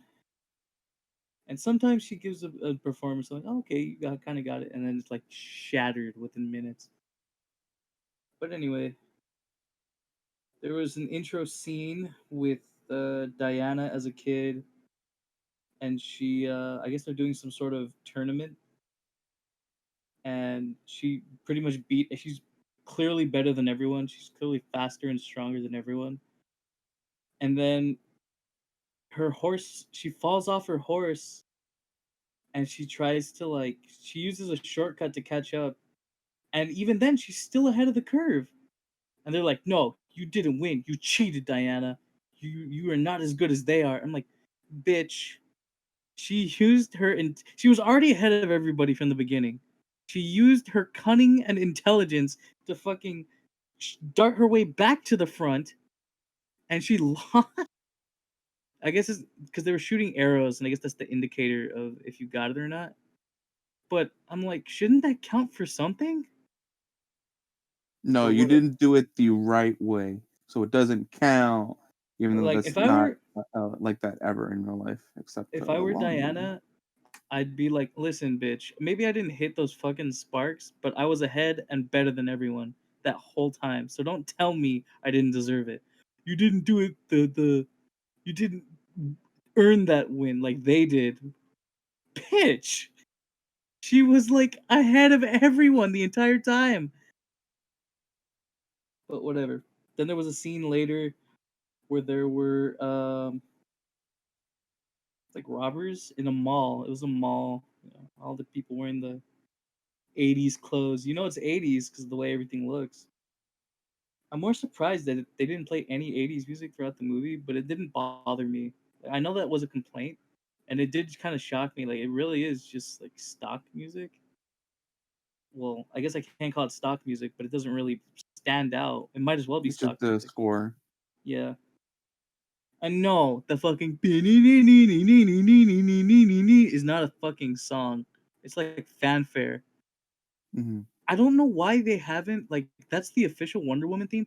I don't know why they haven't tried to evolve that. Like they haven't tried to make that an actual song. Like Mm. in Final Fantasy, there you got that you know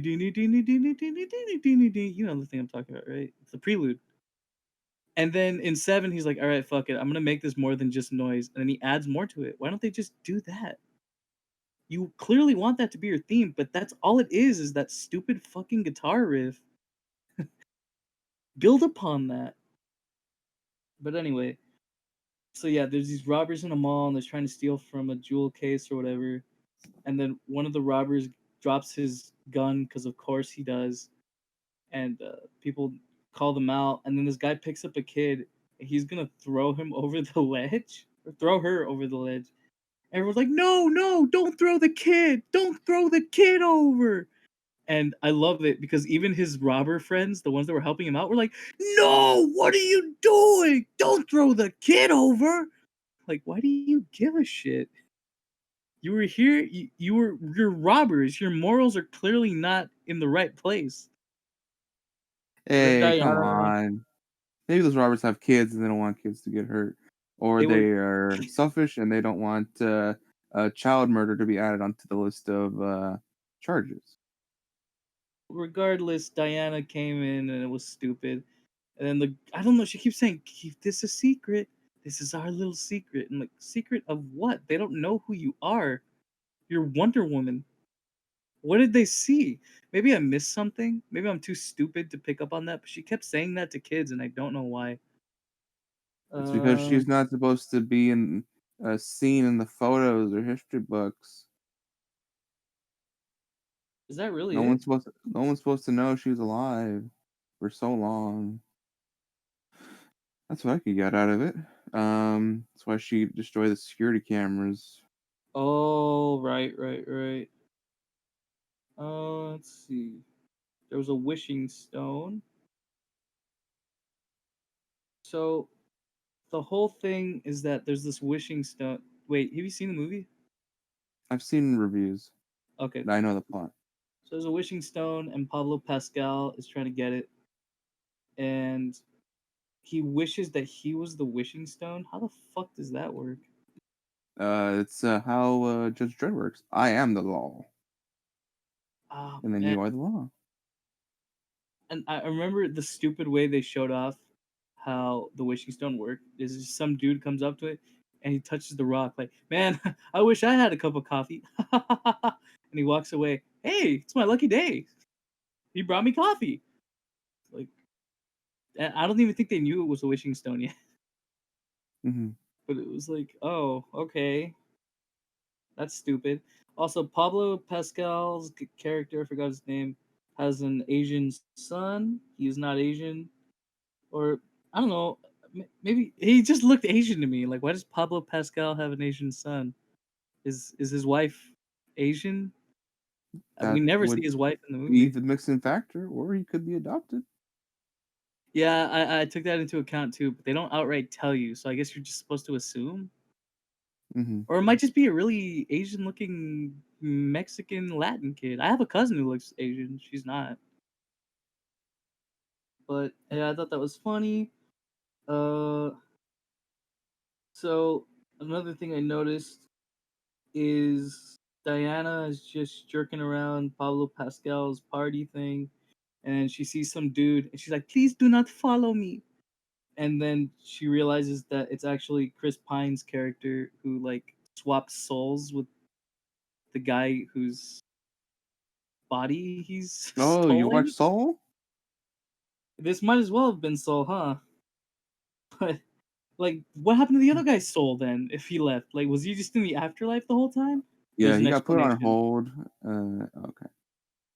We'll get back to that. Sorry, but yeah. So Diana just so this guy looks nothing like Chris Pine, but because Diana perceives him as Chris Pine, why don't I? You know, fuck it. Why am I calling her I'm calling her Wonder Woman. Calling her Wonder Woman. Because Wonder Woman perceives him as Chris Pine, he now always looks like Chris Pine to the audience, even though only to Diana does he look like Chris Pine. Hmm. Okay, so I call everyone by their actor's name except for what's her fucking name? Gal Gadot. Like, it's you know who I'm talking about. So that was another thing I thought was no. Here's the thing. Here's the thing that fucked me up. He's just back as somebody else, and she just accepts it, and then she goes to his house, and they fuck, and she doesn't question any of it until she wakes up like, Mm-hmm. oh shit, I guess the stone works then, huh? I'm gonna go check it out later. Like she's just okay with it, like, yep, everything's fine. Um, bitch, what? I also want to stop real quick to say that I thought the first movie was trash. It was kind of dumb, but I'm gonna keep going. I thought it was alright. I mean, I thought this one was better, to be honest. But planes at the Smithsonian. So Chris Pine needed a plane. Diana's like, oh, we got those at the Smithsonian. Why were there planes at the Smithsonian? I don't know. But that's how she gets her invisible jet because they're flying in the sky. And Chris Pine's like, oh no, I forgot to tell you. Diana's like, I forgot to tell you about radar. Oh, there used to be a way to make things invisible just by thinking about it. And so just by the sheer power of her mind, Diana was able to make the jet invisible. Um, if she Was she could is do she that, Scarlet Witch? I Is don't she know. this Soul? What She is also this? learns how to fly. I don't think Wonder Woman could fly, unless I'm wrong. Who knows, So dude? she has her invisible jet. I don't think she uses again. I don't think she even keeps it. I don't know what the deal with that jet is. Uh, I'm just gonna keep going with bad shit. That infamous car chase scene looked horrible. It was her running looked like she was just running in place, like on a treadmill.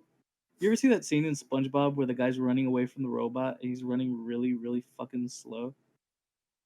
I don't remember. Oh, well, that's what she looked like. Her stunt double looks nothing like her. Uh, they used her stunt double in a fucking slow mo scene. The one Oh scene where I could tell it no. wasn't her. Yeah.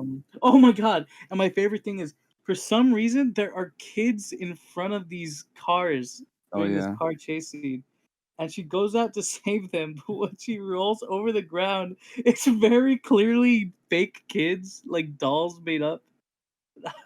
I like laughed hard at that. That was horrible. Um. This is the big budget movie. What are you talking about? Don't Oh, believe your lying eyes. not since HBO Max. Diana running in general. Okay, that was. I remember there was a scene somewhere near the end. I think it's when Chris Cheeks. What is it? She rejects the wish. That's Chris Pine. Oh, that's another thing. You can get rid of the wishes just by saying "I reject the wish." Like, is that how wishes should work? Like, is that why is that how it works? Like, Oh yeah, man. The genies were just fucking with you. You can always just undo wishes. Then you can get unlimited wishes. They don't tell you that shit. I guess they had to find a way to do it without it being fucking weird. But yeah, there was a scene near the end where Diana's running, does a running start to go up in the air and start whipping around. I thought it was cool seeing her like whip on lightning. That was cool, but she's straight up just flying the whole time. Huh. It's not like she needs to do that. But every time she runs, it looks horrible. Bad, bad, bad. Mm. Um, yeah, those are the problems I have with this movie. But the things I liked about this movie, I like Kristen Wiig. I like her in a lot of stuff I've seen her. She's funny, and she also proven to be a decent actress, whichever she prefers. And I mean, I just liked her in this movie. Like, she played her character very well. The only times I thought she was lame was when she was trying to act badass during the fight scenes, but I liked her in this movie. And I remember someone saying that she was only in the movie for like 5 minutes. I'm like, dude, she's in most of the fucking movies. It's her, okay? Like, what are you complaining about? I liked Kristen Wiig in this, but I think the character that really shines is Pablo Mm-hmm. Pascal's character. He's fucking awesome in this movie. He's like, this was a really good role for him. Played it very well. You know what I really liked about this movie? The concept of just this guy's able to grant wishes, but he takes something from them every time, and it hurts him to do it. But he like finds a loophole where he can grant everyone's wishes, but he takes their life force, and it's cool. Like, this guy's just hungry with power. He just keeps doing it and fucking people over, and it's awesome. I like that idea. It made me uncomfortable. I love it when stories have that stuff where it's like power hungry, like regular people getting power they shouldn't have. I love that Mm-hmm. kind of Yeah. stuff. It always makes me feel uncomfortable whenever I see that in a movie or something. Oh, watch Megamind. That's a good example of that. I always People always tell me to watch that, but it has Tina Fey in it, and I can't fucking stand her. Tina Fey was in Soul too. She was the Soul. I hated her in that too. Like, Megamind strikes me as a SNL movie, and that's what makes me not want to watch it. But fuck, and what's his name? Will Alf. It's yeah. I can't stand him. I hate him and everything he's in. Oh wait, no, I loved I loved him in Jay and Silent Bob, but Will Ferrell. I I can't watch it. Maybe I will. I don't know. We'll find out. Um, the ending was tacked on. They did it for Christmas because they had to, but she ends up falling for the guy that Chris Pine's soul took over. He's just okay. He's just fine. There's nothing wrong with him. You know, just fucking Chris Pine takes over and it's like, hey, I'm me again. It's not like the people who wished for that shit forgot about it. Like, it happened. They remembered those wishes happening even after they were undone. Mm-hmm. I don't know. Yeah, I think the execution of the concept was definitely odd, especially with the solutions. Like, renounce your wishes, everyone. It's fucking 80s. How does everyone know to renounce their wishes after they made it? I don't know. Well, I like the ideas they came up with. 'Cause I'm like, I've never seen a movie that really did this before. Like, this seems. I mean, I'm sure there's been plenty of monkey paw movies, but to this magnitude, I liked it. I've never seen a superhero movie like this before either. I think it's better than that first Wonder Woman, but I thought that movie was kind of crap too. So that's just me. I'm not the only one who thinks that too. I feel like people just like that movie because there was a lot of it had a lot of things writing on it. And now that the sequel is just kind of aping on the first one, it's easy to shit on it. But I liked a lot of things about this movie as much as I disliked a lot of things. I really liked Pablo Pascal's character. I liked how he played him. I really liked Kristen Wiig in this movie. I thought she played the character very well. It's a lot of convenient shit in this movie. Like it just kind of feels like stuff happens because it has to happen. And the way she beats him is I guess I don't know what the fuck she did. I guess she broadcasted her talking to everyone, telling them to undo their wish, and then she convinces Pablo Pascal to undo his wish so he can save his son, who he's like madly in love with. Uh, yeah, I don't know. I don't know. I give it a 6 out of 10 out of the Mm. pure enjoyment I got out of it. Because the regular Wonder Woman I thought was not good. Well, it's not even that it wasn't good. It's just it was way too overblown. And also, this is far from the worst DC movie I've seen ever. Okay, I almost walked out of the fucking theaters for Batman versus Superman. That should tell you something. I didn't even finish Harley Quinn. Deathstroke was ass. This is better than those movies. Not Deathstroke. Suicide Squad. I liked this better than those movies. I liked it better than Man of Steel. God, that movie's boring.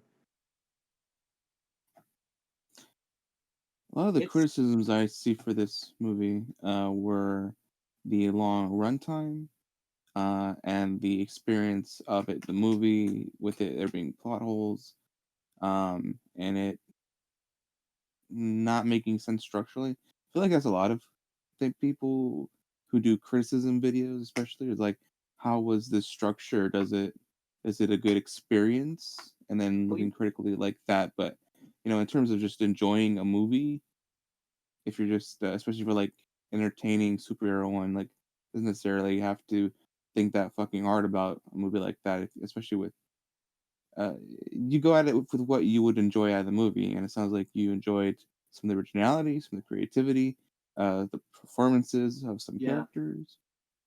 So you got more out of it definitely than other people did. Yeah, I think the main cast definitely did do a pretty good job with what they were given, and I gave shit for Gal Gadot earlier because she's not that good of an actress, but she loves playing that character, and I gotta give it to her for being devoted to it after all this time. So, Mm-hmm. and, and yeah, even if the story was kind of stupid and how they get from point A to point B is dumb, I really did like the ideas and pretty much everything going on with Pablo Pascal was like, holy shit, this guy can just fucking do whatever he wants. I was a little miffed that Cheetah ended up undoing what happened to her. Like I was kind of just hoping she would be the only one who didn't undo the wish. Mm. We don't even know what happens to the stone. I think he undoes the wish to become the wishing stone. So where's the fucking stone?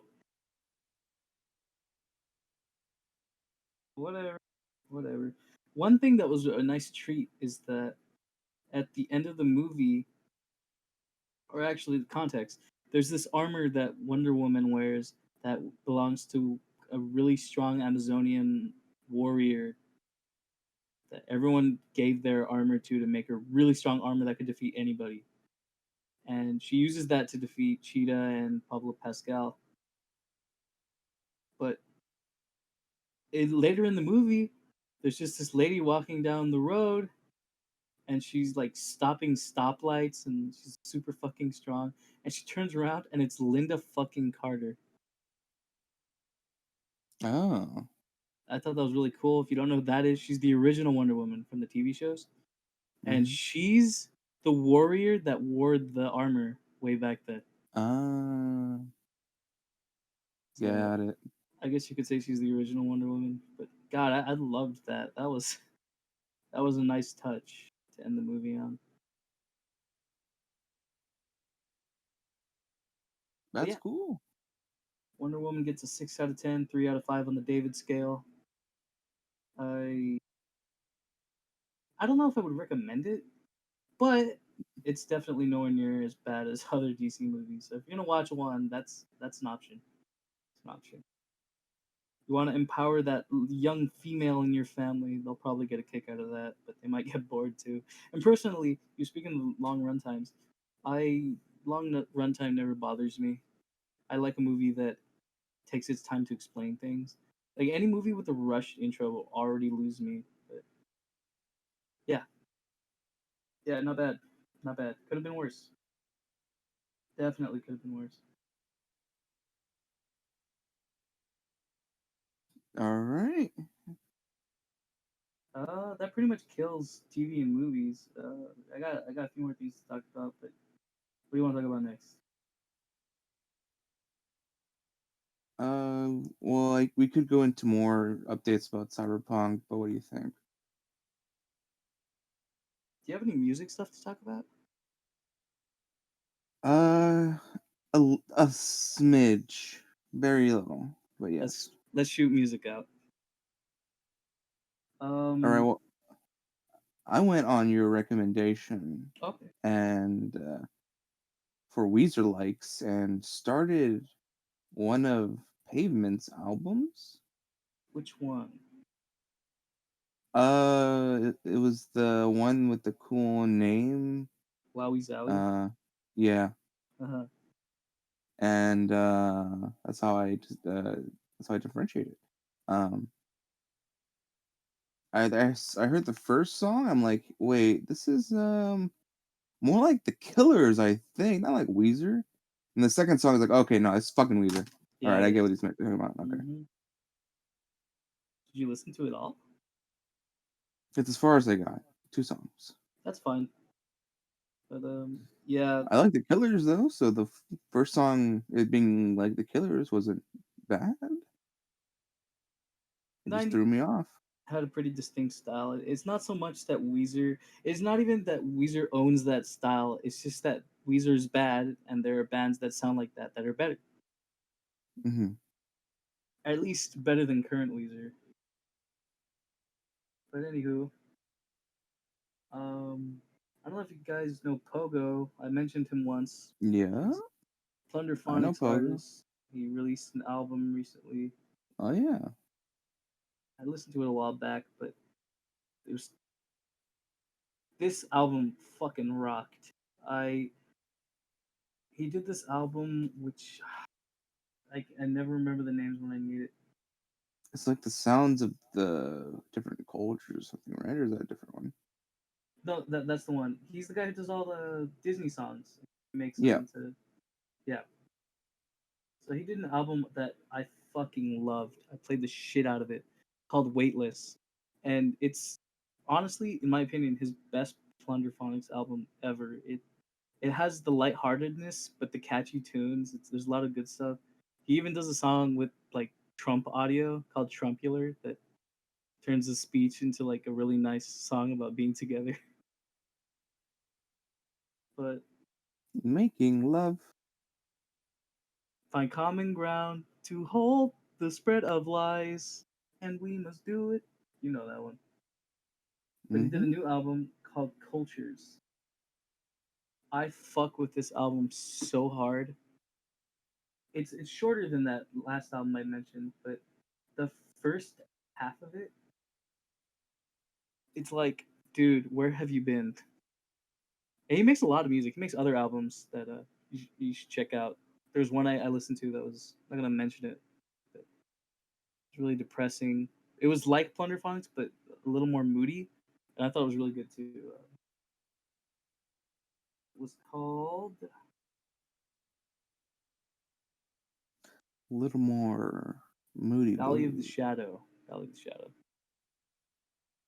But Cultures, man, that rocked my socks. It was a nice return to form, even if he hasn't left that form. He usually does whatever the fuck he wants. I like it a lot. That's a huge recommendation from me.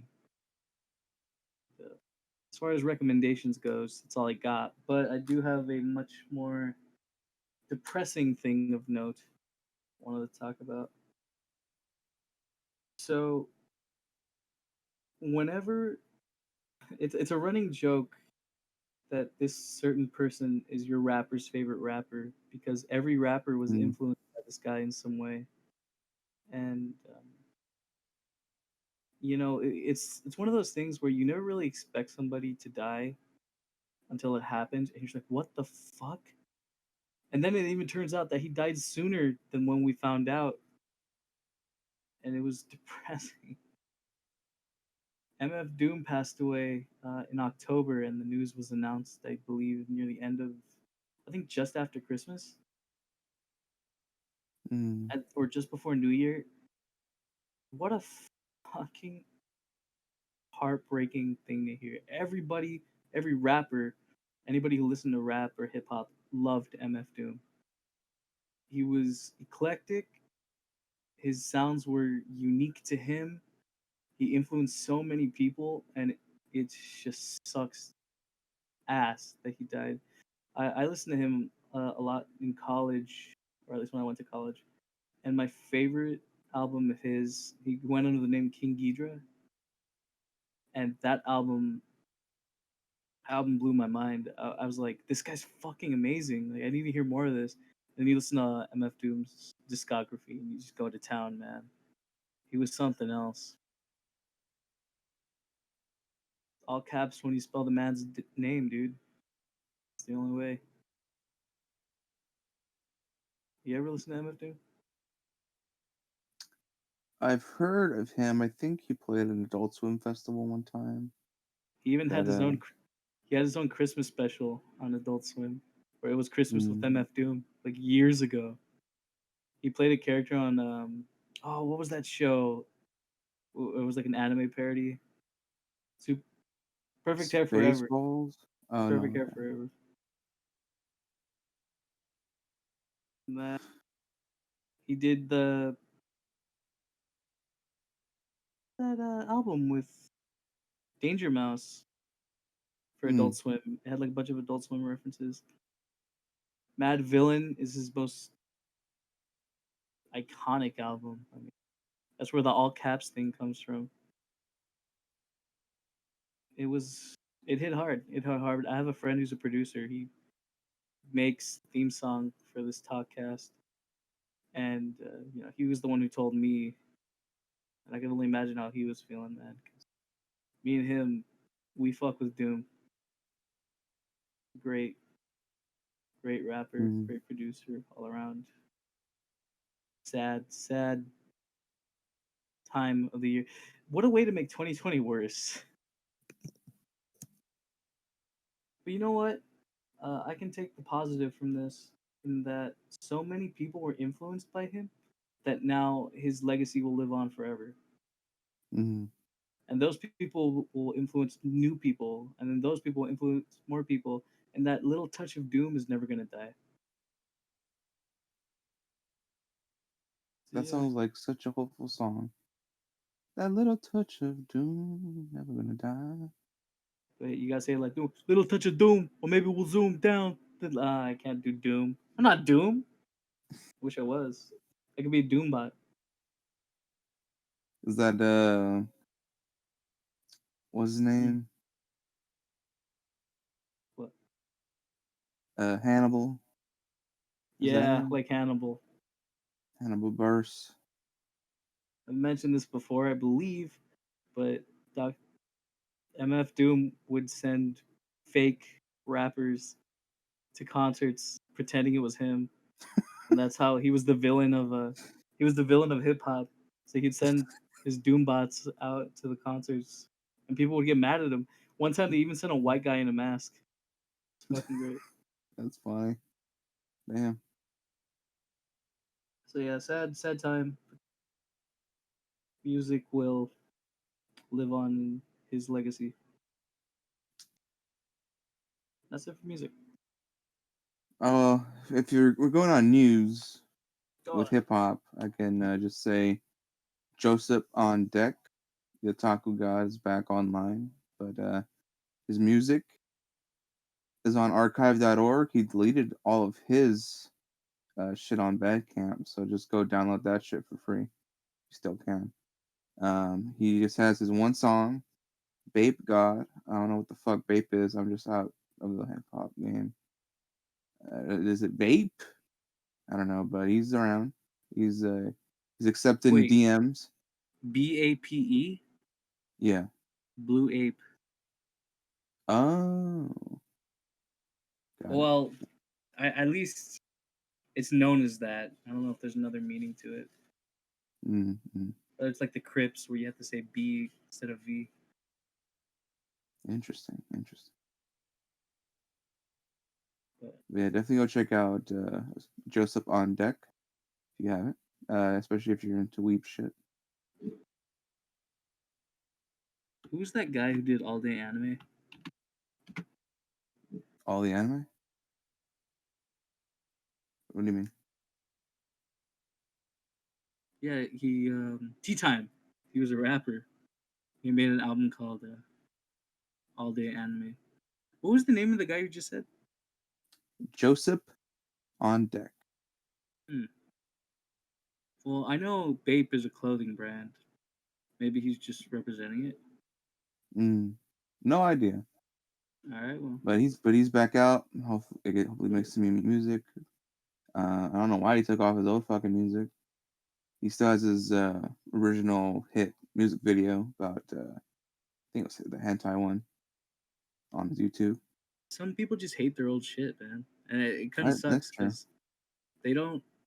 Whenever people do that, I don't think they really understand that, regardless of the fact that they liked it or not, other people did. Mm-hmm. So you're kind of robbing people of that. But whatever. It's like George Lucasing it. Like we're gonna delete the old versions so the new versions can be the good ones. Yeah, I definitely don't agree with that. Yeah. So game? Yeah, I guess that will end music. Go into games. I have a game I desperately want to talk about. Let's go. All right. I wanted to actually mention it on the last Talkcast, but I forgot. It is the only game I've been playing. I mean, fuck, since November. I have 156 hours clocked into this game.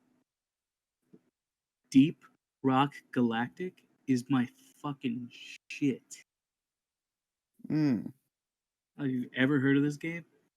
Yeah, it's the Dwarf Left 4 Dead mining game. Yeah. I had a friend. He was like, I never talked to him before this. I did a few times, but he convinced me, hey, there's this game called Deep Rock Galactic. I got no one to play. Would you want to try it out with me? Like, yeah, you know what? Fuck it. Like, and it helps get to know you better. And he got me into that. I fucking love that game. It's awesome. There's like different missions you can do, and you use the material and the money you get to upgrade your weapons and buy new weapons, unlock new weapons. Uh, there's a shop where you can buy new cosmetics. You can do missions to get cosmetics. You can do sub missions within missions that let you get specific upgrades for your character or more cosmetics. You can buy beer and get drunk before a mission and then be in the mission drunk. That's awesome. Um, what I'm saying isn't giving this game justice. This game is fucking fun. It's procedurally generated every level, and you'll always have an objective and a sub objective. Or let's say, oh, you got to go mine for this mineral, but you also have to get these nuts that are growing on the walls. Or oh, you have to mine for. You have to mine for morkite, I think. No. You have to mine for some sort of sludge. So you have to build pipes to these pumps, and you can surf back on the pipes. You can build them any way you want. It's fucking awesome. There's missions where you have to guide a drill to a thing, and then once you get there, it's just like a defense. You get to defend it before it gets destroyed. There's hunting missions where you have to hunt these like super hard enemy bosses. There's so much shit going on in that game, and people could argue that it does get repetitive, and yeah, it does. But they're still adding content. Like in a few weeks, they're gonna add 2 new biomes, so you have 2 new areas to fuck around with, new enemy types, and if you rotate, if you keep playing as different characters, you're gonna find new ways to appreciate it. Like for example, I started out as the driller, and I thought, well, I think I might want to try the gunner, and I had a completely different experience with the gunner. I was done with the gunner. It's like, oh, okay, try out the scout. Scout and single player go hand in hand. If you want to play single player, you want to play scout. And then I just at that point like, well, there's nowhere else to go but the engineer, and I have a blast with every character I play as. This game is fantastic. Even if you're playing by yourself, you're having a good time. But it's better with friends. It's definitely better online. And I've played games online with randos, and even then, we do a pretty good job. So I highly, highly recommend this game. This game is fucking awesome. It feels like Monster Hunter, just without the monsters. Or there are monsters, but it's on a smaller scale. This game is great. I love this game. If you have Game Pass, it's free. You can try it out for free on Game Pass. But I would gladly give these people my money for the game. It was so much I even bought their supporter thing. I love this game. Yeah, I definitely heard good things about the game. My game of It's the year. early access. Goddamn. All of last year. Yeah. Yeah, dude. I definitely would like to try it sometime. I play with an Xbox remote, and I think the button mapping is perfect. So if you want to try it on Game Pass, I go for it, man. 666. That's the only But game you've been playing? well, I played quite a few games, but the other game that I'm glad I can finally talk about, Hades. Mm-hmm. I did end up getting it. I did end up loving it, and it's a really addictive game. It's the kind of game that I um, like Rogue Legacy, where every time you die, you get whatever you collected helps you on your next run, and you just keep going, you just keep going, you just keep going until you get to the end. The only reason I stopped playing was because Deep Rock Galactic is amazing, and I kept playing that with my friends. But that was a good game. I really want to pick it up again soon. But really, not much to say other than the obvious. If you played the game, you know what's up. I recommend that too. That's a great game. I really like the depictions of the Greek gods, and I kept questioning things because I know a bit about the gods. And I'm like, hey, this character isn't Hades' mom. I don't know what's his name, Zagreus. He's not Mm-hmm. Zagreus' mom, or at least he shouldn't be Zagreus' mom. And of course, they address it later. Like, oh, okay, so they did do their shit. They did do their research. Good. What weapons have you gotten so far? I main the bow and arrow and the shield. Okay, cool, cool, cool. You I haven't can't gotten do the the gun yet? sword. Ooh, gun. There's a gun? You made my PB hard. The last thing I did was I fought the Centaur, and that was it. I died. Oh, the bull? Yeah. With I that guy? Or not the guy? No, not the guy yet. I haven't fought him yet. I know he's there. I just haven't fought him. Yeah, bull's tough. They made an option to where you can every time you die, I think you get 10% armor or something to be able to get through the game easier. I think I'll do that next time I play it. Because I went pretty far, but fuck, I hate hitting a wall and not knowing what else I could be doing. It's just the random nature of the roguelike, you know. But I doing also it think over and it's over and over, like fuck. I think it's funny that there's options to upgrade your room when you could just save your gems for much, much better things. Yeah, I like what's his name? The music Scully. guy. Oh, okay.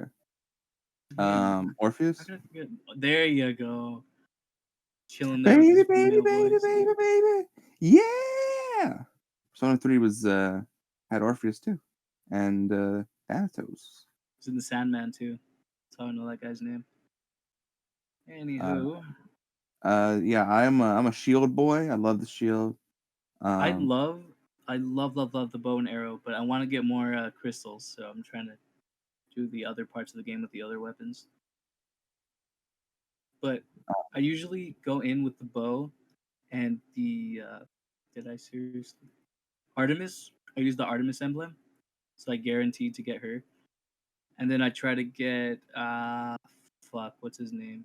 Dionysus, the mhm, party god.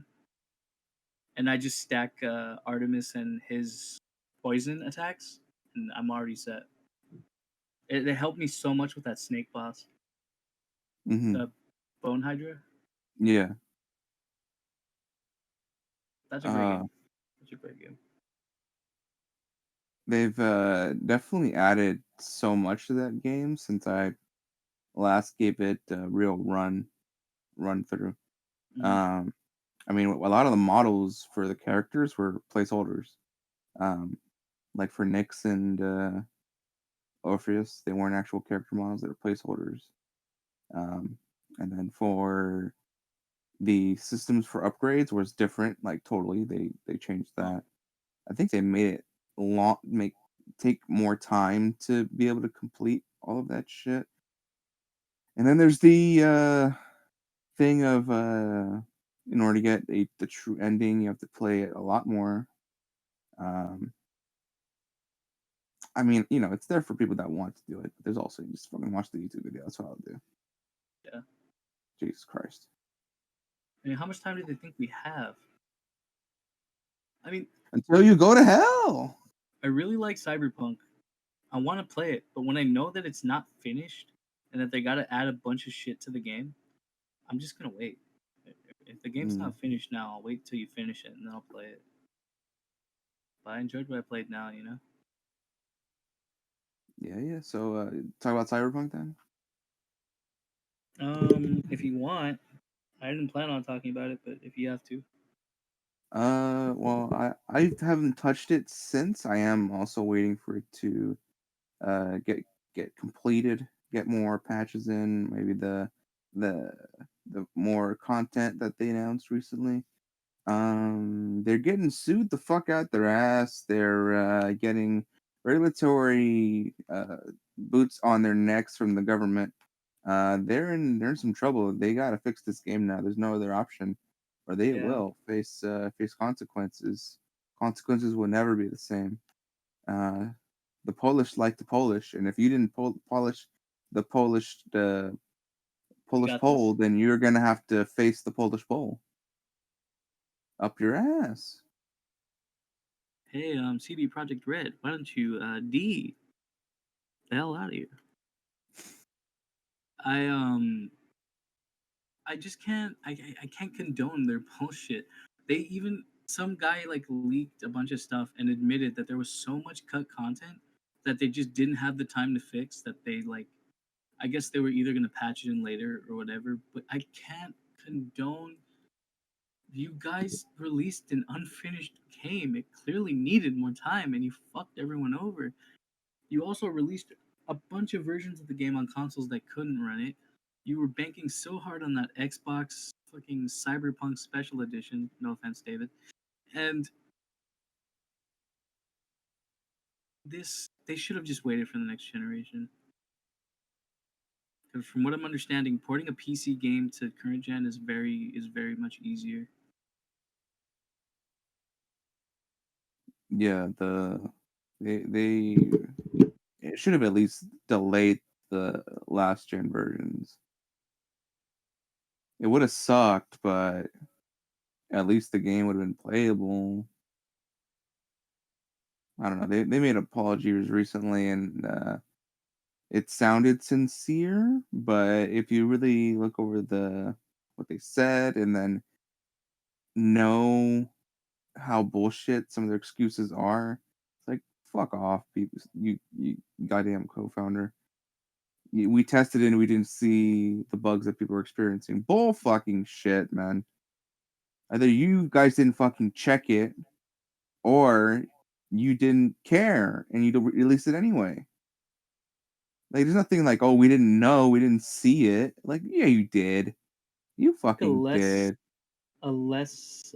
redeemable version of Sean Murray.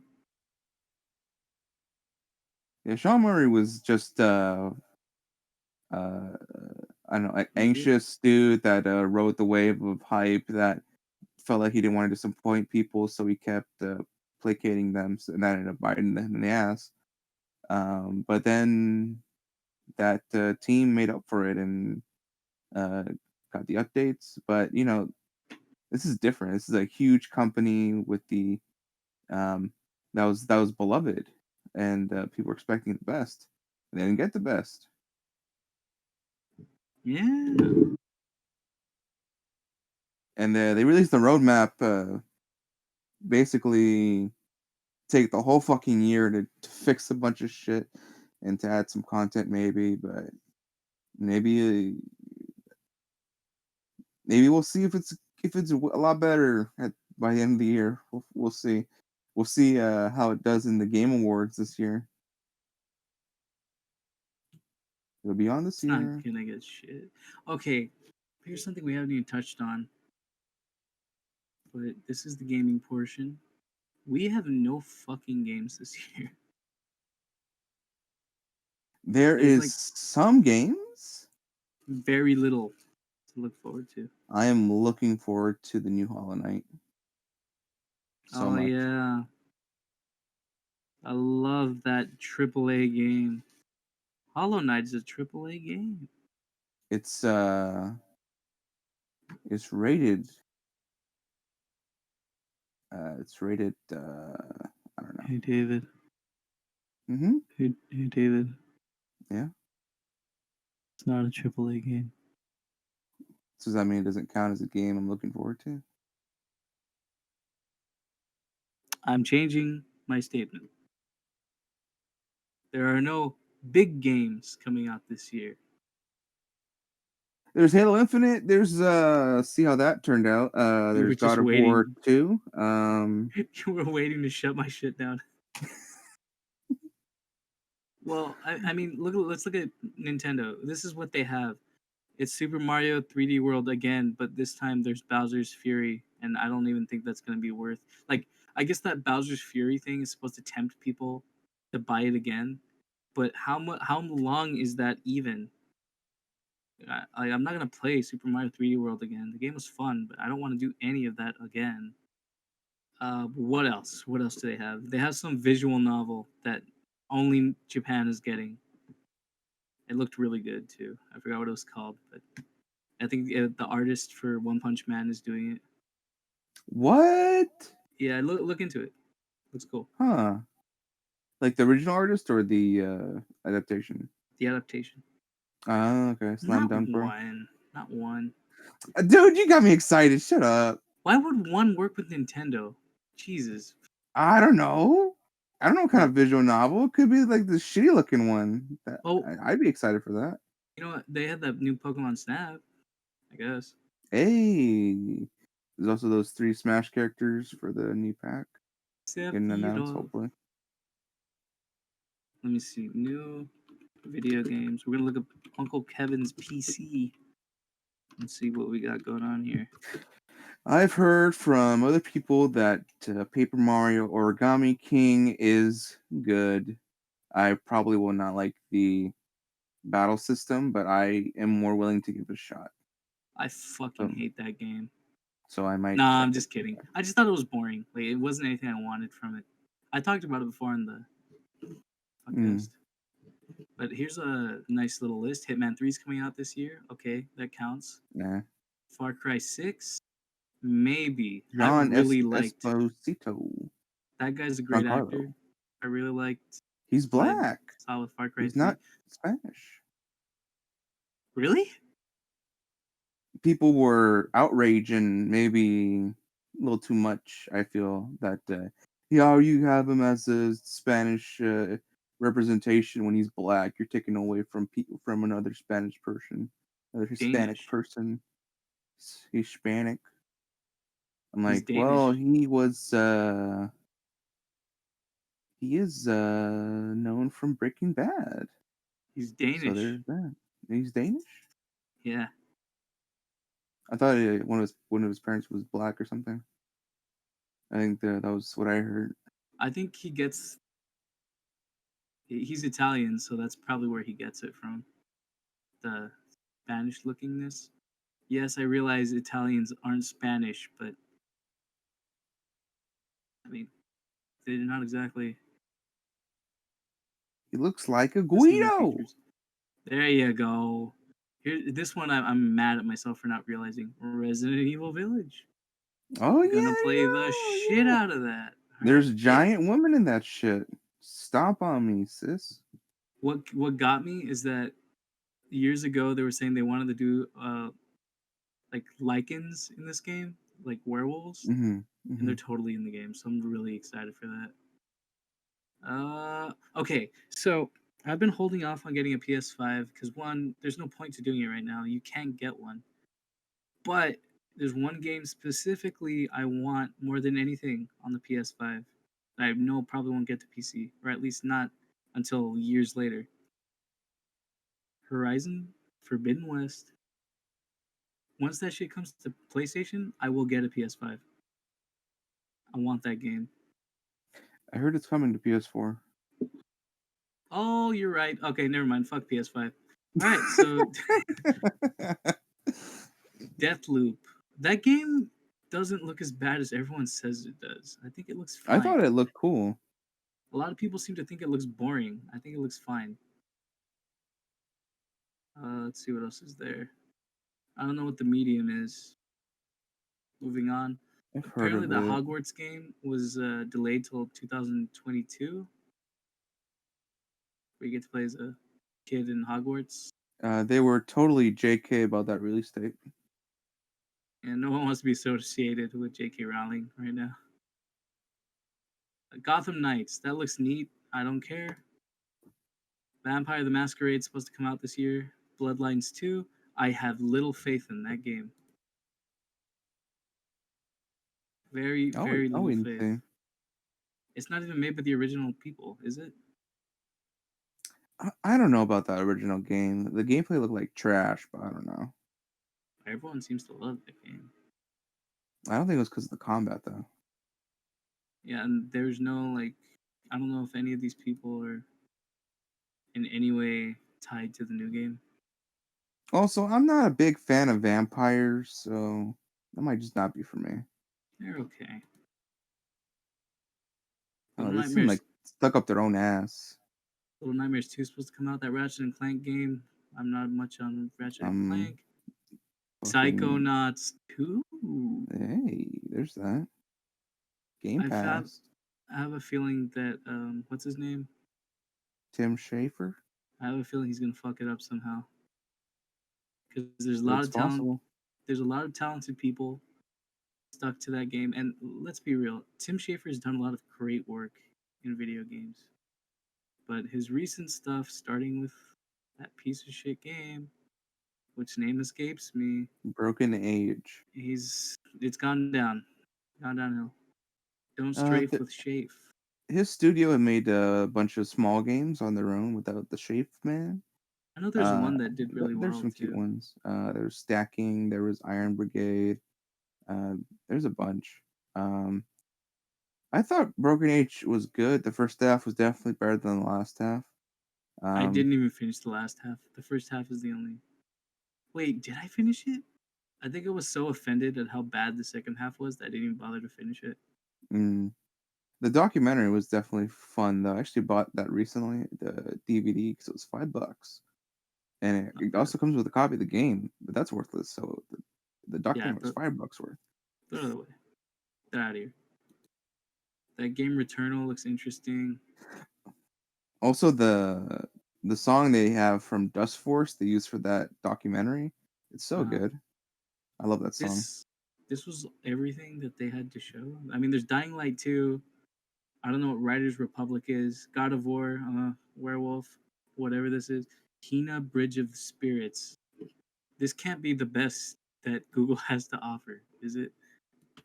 I'm gonna look up Nintendo games specifically because that's the only thing I didn't see on this list.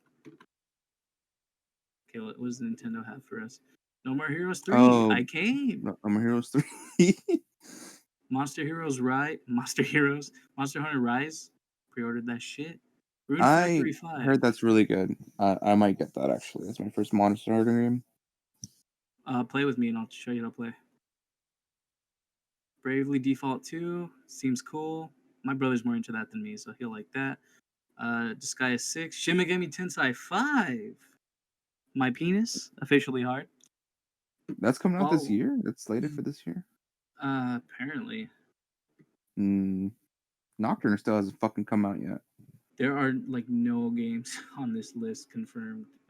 Like those games, and then there was so little announced that they don't even have like more games to show. It's just those games, and then we go off the rails.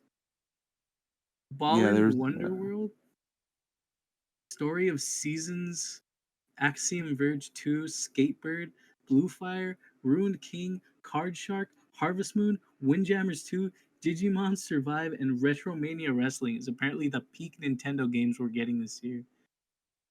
we might be getting Breath of the Wild 2. Who knows? No, There's no status on Metroid. This doesn't even mention Pokemon Snap 2. Apparently, Diamond and Pearl getting a remake, which would make me very happy. Those are my favorite Pokemon games. Yeah, I don't know. You know, let's go on a tangent. Since you mentioned Pokemon, you went ahead and blasted the Digimon theme at me, and I'm like, you know, fuck it. I have Hulu. I'm gonna check out Digimon. Yo, Wizardmon, he the homie. So such a good dude. I watched one episode in the middle of it, and yeah, he definitely was a cool dude. I don't remember any of their names. Guess what? He looks like a wizard. It's Wizardmon. Actually, fucking creative. I don't remember any of them outside of season 3. That's my favorite season. Guilmon is my favorite. Renamon is cool. Terriermon has a fucking gun on his Renamon is hand. hot. Yeah. Terriermon. I always thought Armageddonmon was cool, both in design and in name. And then he goes into Y2Kmon, and that's when I lose my shit. What a stupid name. I definitely want to get more familiar with the Digimon I watched as a kid. I'm more familiar with Pokemon because it's just, that's the, you know the Pokemon you like, but like the Digimon, they have actual personalities. The cool thing about Digimon is that Digimon can have branching paths. Like they can evolve into certain types depending on what you do with them. And they have guns. Hell yeah, and they're robots too. Hey So Digimon, are they hey animals or Digimon. robots? Champions for the boys and girls. I thought that was God, what the fuck are their names? Bare Naked Ladies for the longest time. Champions of the digital world. We're the kids in America. Whoa. Remember that from the movie? Been one wink since you dabbed at me. Yeah. So, moral of the story is Digimon worse than Pokemon. Not so. Pokemon more successful than Digimon. You got me there. Yes. That's undeniable. Okay. Yo, they had that fucking what's his name? Gengar? That plush with the long ass tongue you can put your head in? Ooh. The ghost guy? Yeah. I'm sure I want to get that. That's just hundreds of bucks. There's some furry fetishist that loves like Vor That's and the Vor Gengar.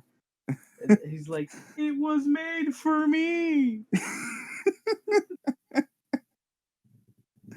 Okay. Actually, as far as games go, I have one more game I want to talk about. Played Until Dawn. Oh yeah. How's that? I want to formally apologize to all you Until Dawn fans out there. I did something I hate that I do, or no, that I always hate, and I hate when I do. And I feel like it was necessary for this game, but it doesn't make me feel any less like I squandered the experience. I looked up the best choices because I didn't want to play this piece of shit more than once.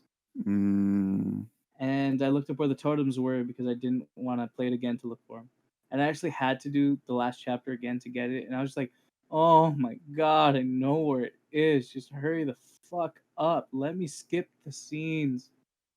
And I mean, it makes sense why you wouldn't want to skip this cutscenes because it's like a movie game. But I've already beaten it. Just let me skip it so I can get the totem pole. But I got the best ending right off the bat, and I thought it was really cool, neat experience. I thought, even though like there's only 2 or 3 choices in every chapter that actually matters, and every other choice is up to you. Mm-hmm. And so Mike's playthrough was unique enough, but I feel like I ruined it. Like I feel like I was supposed to beat it once and then do it again. So I robbed myself of that experience. But overall, I thought it was a cool idea. I don't know who plays the twins, but she's clearly the worst actor, and she's in the movie. She's in the game less than everyone else. Rami Malek did a great job as the brother.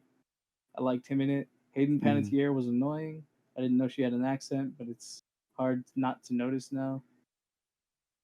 All the other actors How are really did you good. like Peter Stormare, Fuck is that? therapist? I loved him. He was my favorite. It was soothing to Yeah, hear him speak. and then he's great in the later ones, later chapters too. Yeah, he is. So, let's just go into spoilers because I want to know what you think about the specifics in this story.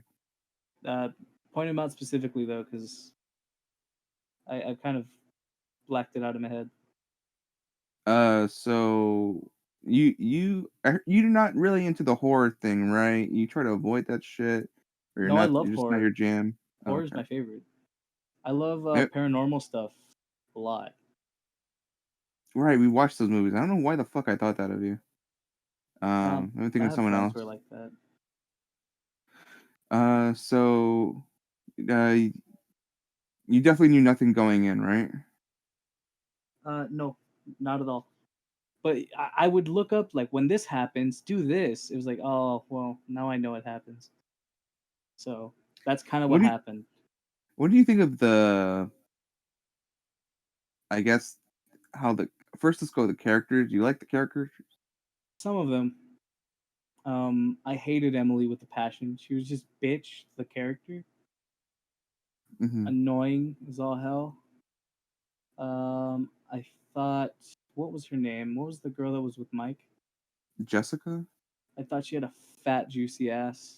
Uh, that was the only thing about her I enjoyed. She had a cute moment in the cabin, where Oh, with she's Mike. insecure. Yeah, I Yeah, like that part. it actually made them Um, really like go away from their stereotypical selves and made them more real. And I appreciated that. I got to be honest. I think my favorite characters were Sam, Rami Malik. I think his name was Josh, right? Yeah. Sam, Josh, and Mike. And I didn't think I'd like Mike, but I liked Mike a lot. He was fun. He was kind of like playing as Ash Williams, like a cocky. He's in this shitty situation, but he's like, all right, fuck it, let's go. Mm-hmm. Uh, what do you think about the Josh's plan in his mental state about dragging his friends and making them go under this horror shit I for saw it coming from a video? mile away. I Yeah. thought it was incredibly obvious to me from the beginning that he was going to be evil. I was kind of hoping that wouldn't be the case. I was hoping they were making it too obvious, and I was hoping that they were trying to be subversive. Mm-hmm. But when it turned out, it was because when they were like, when you get to choose to kill Ashley or whatever, kill this guy. Like, why would I kill him? I thought everyone lives. And that's when I realized, oh God, it really is him. So it was a little disappointing. But I loved that the Wendigo is also a factor in this. Yeah, it faked you out. It's like, oh yeah, he's putting on a fake dangerous situation, but there's an actual dangerous situation with the Wendigos. And it's cool that the main one is the sister, but then there's the minors who are like the minor ones. Huh? Get it? Minor. Mm-hmm. I like that. I thought that was cool how they went through all that lore and stuff. But what I was hoping for was a cabin in the woods kind of thing where Mm. it was multiple things happening to these people and you just had to survive. Not that it was just one big evil. But I mean, I still Yeah. liked it. Good. Yeah, I definitely enjoyed it. When I played it, I think I watched it first, and then I played it with other people in a marathon. And that I was think intense. everybody I know said they saw a video of it. That's what made me want to play it. Hmm. Because I hate. I can watch people play video games and stuff, but I can't watch somebody play a game I've never played Mm. or I intend to play. Because I rob myself of that experience every time. It ain't worth it. So instead, you read about the choices and rob yourself of the experience. Well, fuck you. I didn't want to do it more than once. So I'm like, I'm just it was at least then I it happened gradually is how I found out how things went on. That's fair. Yeah. I loved the guy with the flamethrower. He was cool. Yeah. I didn't like how nothing you did and still kills him. That's bullshit. Yeah, Like, I whatever kind of choice, he just dies. I really didn't like that either. Even if Yeah. you're perfectly still, the Wendigo still slices his neck or whatever. It's like, fuck off. At least let him live Yeah. one more kill worth because David he did that. Yeah. did my yeah. Yeah. There David knows. David. I did the yeah. That's how he knows. Wanna know Yeah. yeah. Yeah. So I wanted to watch the extra special stuff, but I didn't have the time nor the patience to do so. So just overall experience, yeah, this is cool. Like if I'd played this without knowing what it was and just kind of doing whatever I want, I'm sure I'd be like, oh, that's my ending. But I don't think I would have replayed it. Like unless I died super early, I don't think I would have replayed it to get the best ending. Because one Hmm. experience, like I don't want to do all of the. I don't need to see the best ending. I got my ending, but I'm a perfectionist at heart. So if I have to, I'm gonna get the best ending. I think the motion controls in that game are bullshit. When I Yeah, played the they are. game, I was at the very last moment and had those last motion QTs, and I did everything perfectly. I thought I was super still and good, and then I ended up killing Sam. And that's my ending. Only she died. I'm like, well, fuck. I was so pissed when I was with Matt and Jessica, and we were hiding, and it says "Don't move." I was perfectly still. I was like, "Nope, you move to the right." Like, what? I'm not moving anything. So I realized earlier that the ending QTE with Sam, I had to be perfectly still. So I just left the controller on a table and pressed the button when Yeah. I had to. Yep, that's how you have to do it. It's bullshit. Still a fun experience though. All right. Yeah. Uh, I think that's it for games. Oh, uh, I didn't talk about my games. I only have one thing left anyway. Can I just shoot it off? Yeah, go It'll be ahead. quick. Go ahead. Yeah. So because I couldn't do my party thing on Christmas for my Christmas party, I did a virtual Christmas where I bought people Steam games instead of real gifts, and we played Jackbox all night. So just want to give a shout out to Jackbox 3 and Jackbox 5. Those Jackboxes have the best Jackbox games. I highly recommend them.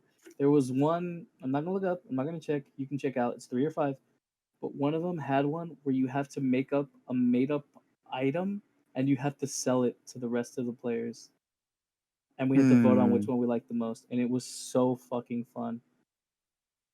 And Hmm. like it was a bunch of just immature guys, so we kept on making like stupid, like you can imagine what we came up with. We were dying of laughter, man. It was a good time. It was a good time. Jackbox 3 and 5. First of all, Jackbox games are great. At least get one. But if you have a choice, 3 and 5, great. Mm-hmm. I also had Drawful too, but that's a separate thing. You can buy that by itself. Sick. Yeah, I've definitely seen people play those games.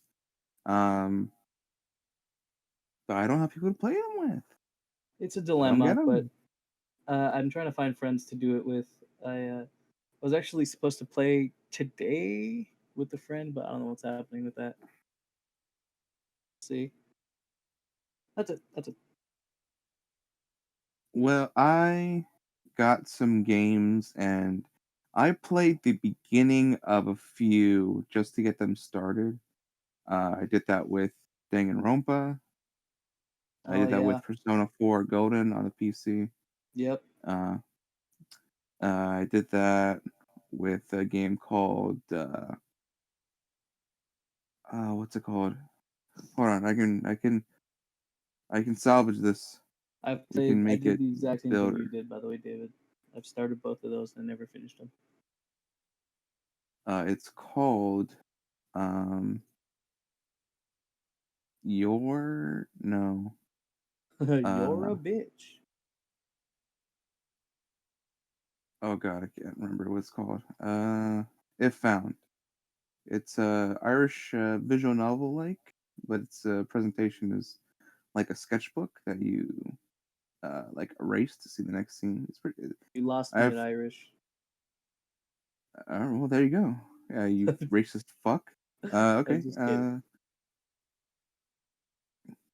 It's definitely interesting. I've heard people say a lot of good things. I started that. But then I also started some VR games that I played. I haven't got too far in it. I've got an ending, but I got that VR Kanojo game. Uh, Oh no. it was on sale. Oh my I'm like, you god. know what? I don't even know if there's sex in this game. I've heard it's adult. And You I'm like, just I guess I teach her, touched the don't girl. you? That's the premise. But then it's like, here's so it's like a section where like she talks and then like, hey, can you show me like this workbook, whatever? Can you take out can you kill this cockroach or whatever?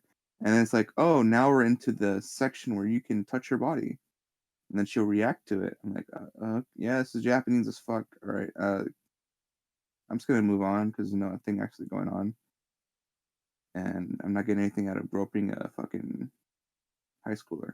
So let's just move on. And I didn't see any sex, so maybe, but apparently I did the wrong ending or chose the wrong things, even though all you do is nod yes or no at certain fork roads, and I don't know what the fuck is the difference. So Can you slap her in the face? I don't think that's a contact point, but actually maybe touching her face is, so maybe she'll take it good actually. If you do. God damn it. She Almost won't like had me. she won't react in a way where like she's getting beaten. I don't think. Does that shit make you hard or what? Murder simulator? Well no, David, I wouldn't be buying these games. That's just me. Right. You just be renting. I see. Oh Okay. hi David, I didn't know it was you. Here you go. I also got a game called VR Paradise. It is That's me. a virtual reality strip club, You're my number one customer. and it runs like shit on my laptop. But Hi apparently, doggy. it runs all right on other people's systems. So I guess I'll keep it. I won't return it because they got on sale. But in the times where it didn't crash and wasn't buggy, it was all right, I guess. definitely a lot cheaper than going to a strip club, and a lot more safe, and especially with COVID, and then a lot less creepy because these people are not real. And yeah, It seems to me that you're an expert in degeneracy, David. oh buddy, you have no idea. And Man. then I play an actual game. It's called Pavlov Oh VR. shit, you played that. How's that? So, is there a regular version? Because I've heard some people just call it Pavlov. I didn't know if there was a regular uh, I don't know, maybe. FPS version of it. But version I played was VR, and it's like a Counter Strike like VR game. It was all right. It's cool. I played with some people, and then I played online with some matches. I think the aiming's real specific, and I think I'm just bad, but it was fun. Um, the controls definitely take a lot getting used to, and then they recently had an update that really improved the menus and the I think the performance too. But it's got a bunch of maps, and it is fun. Playing a team, especially team matches, was cool. It's like, oh, you're right next to these guys, and you're seeing your buddy shoot off in front of you, and then you come around, and maybe you try to flank where they're shooting, or you cover them with guys come up behind you. Uh, how like, I don't know exactly if this is how it is, but like every time you spawn, you get a new weapon. So you basically like have to deal with what you got. So sometimes you just get a sniper, You ever and just give your you're teammates a really quick. hug for when you win? I guess you could do that. You can friendly fire, so you can just kill them also. Um, Imagining like what you can do beyond just shooting people in this game. I mean, there's also a knife. You start with a grenade, so you can. So what I do is like, if I just spawn with a pistol, I'm just like, okay, so I'll put the pistol down, and I'll grab the grenade. I'll pull the pin, and then I'm ready to like pull off the tab when I need the grenade, and I have a pistol in the other hand. So I'm just like walking around with the grenade. Like, oh, where you at? Where you at? And then I always fuck up the grenade toss. Very rarely do I actually, very rarely do I actually pull that off and kill someone with a grenade. But I don't know. It feels cool. It's like, where you at, buddy? I'm Have gonna to get get you. used to throwing shit in VR. Yeah, that too. I've thrown my fucking controller once when I was throwing something in VR. So dumb. Was it at least on your wrist? No, I didn't have the strap on. I threw my controller out. Stupid ass threw his controller out. Stupid ass threw his controller out. At least it wasn't the Wii. I broke my fucking screen. God, those happen so much too. So many people broke their TVs because of the Wii. It's All fucking right, funny. Um, any more and game then talk? then and you also get a knife, and stabbing people's fun. But yeah, it was a fun. It's a fun game, especially with friends. What's That up? it? Um, I believe so. Yeah. A few more things I wanted to talk about, like a couple, but I honestly, I don't even feel like I need to talk about them. I think we're fine. Let me check my list. Oh, did you spend your $600 on something cool, Kevin? We I got try that to dollar dollar. try to save it as much as possible, but I think when I got the 600, I started to get a little more thrifty. I think I did get something, but I can't remember what it was. It was. See, this sucks. 'Cause I totally did spend my money on something, and I can't remember what it was. Maybe if I turn my head around the corner. Oh yeah, I did. I bought. I ended up Hello. getting fucking. How do I put this? So there's this card game called Weiss, Oh yeah. and I play with my White friends, shorts. and we have a good time. But I have a JoJo deck because I can't stand waifuism. Most of the people who play that game do it for waifu shit, and even if I wanted to make a deck like that, all the series I like are either old or don't exist. So I kind of have to deal with JoJo Part 5, my favorite part. Mm. But then I decided, I kind of maybe I'll make a second deck I can use so when I don't feel like using my JoJo deck. So a while back they announced that Adventure Time was getting an English only Weiss deck. So Wow. I was like, oh, okay, I'll go for that. So I did what I did when the JoJo one came out. Bought a box, I bought a trial deck, I got sleeves, and I bought a box, a deck box. And I pulled and I pulled, and I didn't get a single card I wanted. Oh shit. That trading card shit where you have to pull cards. Oh my god, It's dude. it's just fun to do. But I got like Mm. 20 cards enough to make a deck, but it was like a Marceline bubblegum deck, and I really didn't want to make that fucking deck. I wanted Jake. I wanted a Jake the dog deck. But in order to make that deck, I had to pay way more money, and the deck I could make now was already better. So I Mm. pretty much put the money into cards. I also bought Munchkin. Oh, you I, bought it. Okay. yeah, I bought X Men Munchkin because I love X Men. Love X Men. I mean, come on, I cried because Scarlet Witch wasn't a mutant anymore. But I bought the X Men one, and people were saying the X Men one's good, but pretty much every Munchkin game can be interchangeable with a different Munchkin game. Hmm. So what I did was they said this is more like an expansion for the Marvel one, so get the Marvel one. And so I did that. So on top of getting Weiss cards, I got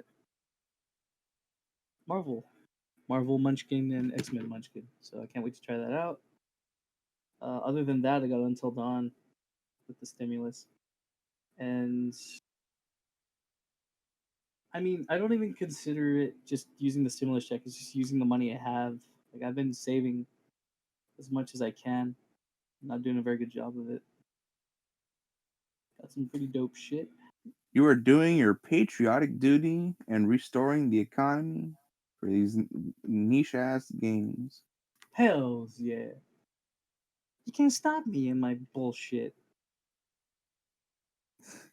Sure, I bought up Uh, some figures too, like my JoJo figures, but I had already planned on getting those beforehand, so they don't count to me. I went ahead and bought Sleepy Kirby plushie. Oh, He's a I very saw that. cute boy. How much was it? It's $40. Whew. See, there's a difference between me and you. I would not pay $40 for a plushie. It was right there in the store, and I wanted him, so I got him. I'm trying to think if there's more stuff I would want to buy. Uh, And the stimulus also helped with buying the games on sale during mm, the end of the year. And I also bought a bunch of other shit. I didn't really Stuff I don't want to have to go abuse into. it, but I did buy myself stuff, and I bought food for like my mom and me, so we could cook and eat Mm, out and stuff like that. cool. Pretty much it. What else is there to say? We'll see if we get more money. I honestly don't see next month being any more eventful. Like I feel like this podcast is going to be the last interesting one of the year. What? All right. I We'll mean, see. what's going to happen next month? What's going to happen between now and Hey, next month? hey, man, you don't know. Maybe the fucking asteroids are gonna fall, right? Just want to go out, go to the places I used to go to without fear of getting an invisible enemy. It's fucking it's oh god, what's his name? No, I never fuck it. Metal H2O. Gear. Psycho Ninja, whatever his name is. Oh, I thought you were going with nano machines. Nano machines, son. I Yeah. also bought a bunch of shit from Fan Gamer because they got the hookup. I got a strong bad plushie. He I talks to just me. I don't go out ever, so it's more like, well, all the money I spend on traveling, eating, and hanging Mm. out with friends, I don't have to worry about that more. So anytime I want something like that, I just get it. Like there's no what do I have to save for? I'm pretty much already at a steady income as far as things are concerned. So if I just want something nice, I'll just get it. It doesn't necessarily have to be because I got a stimulus, but the stimulus did push me to get a few things just for myself. You know,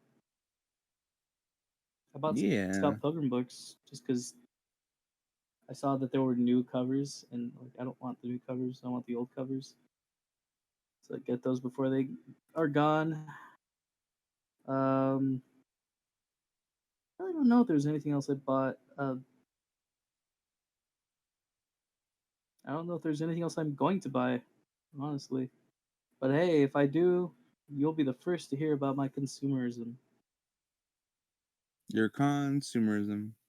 Yeah. Nah. I'm a doomer, not a consumer. I thought And you were a David's a gooner. gooner. Sorry. Nah, I made the gooner joke first. I made the gooner joke first. Fuck you. You're a gooner. I wish I told you sooner.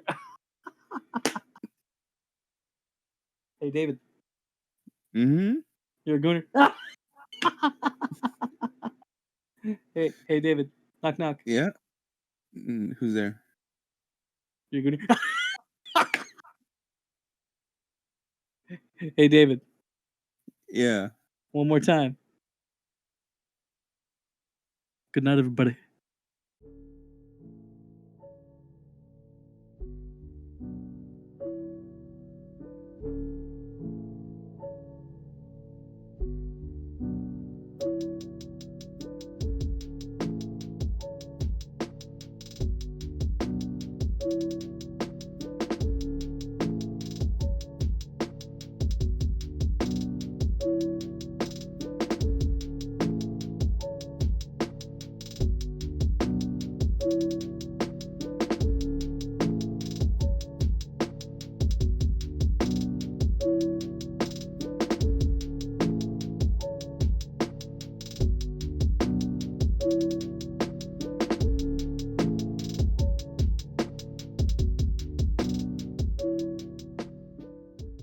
I'm a coomer, not a gooner.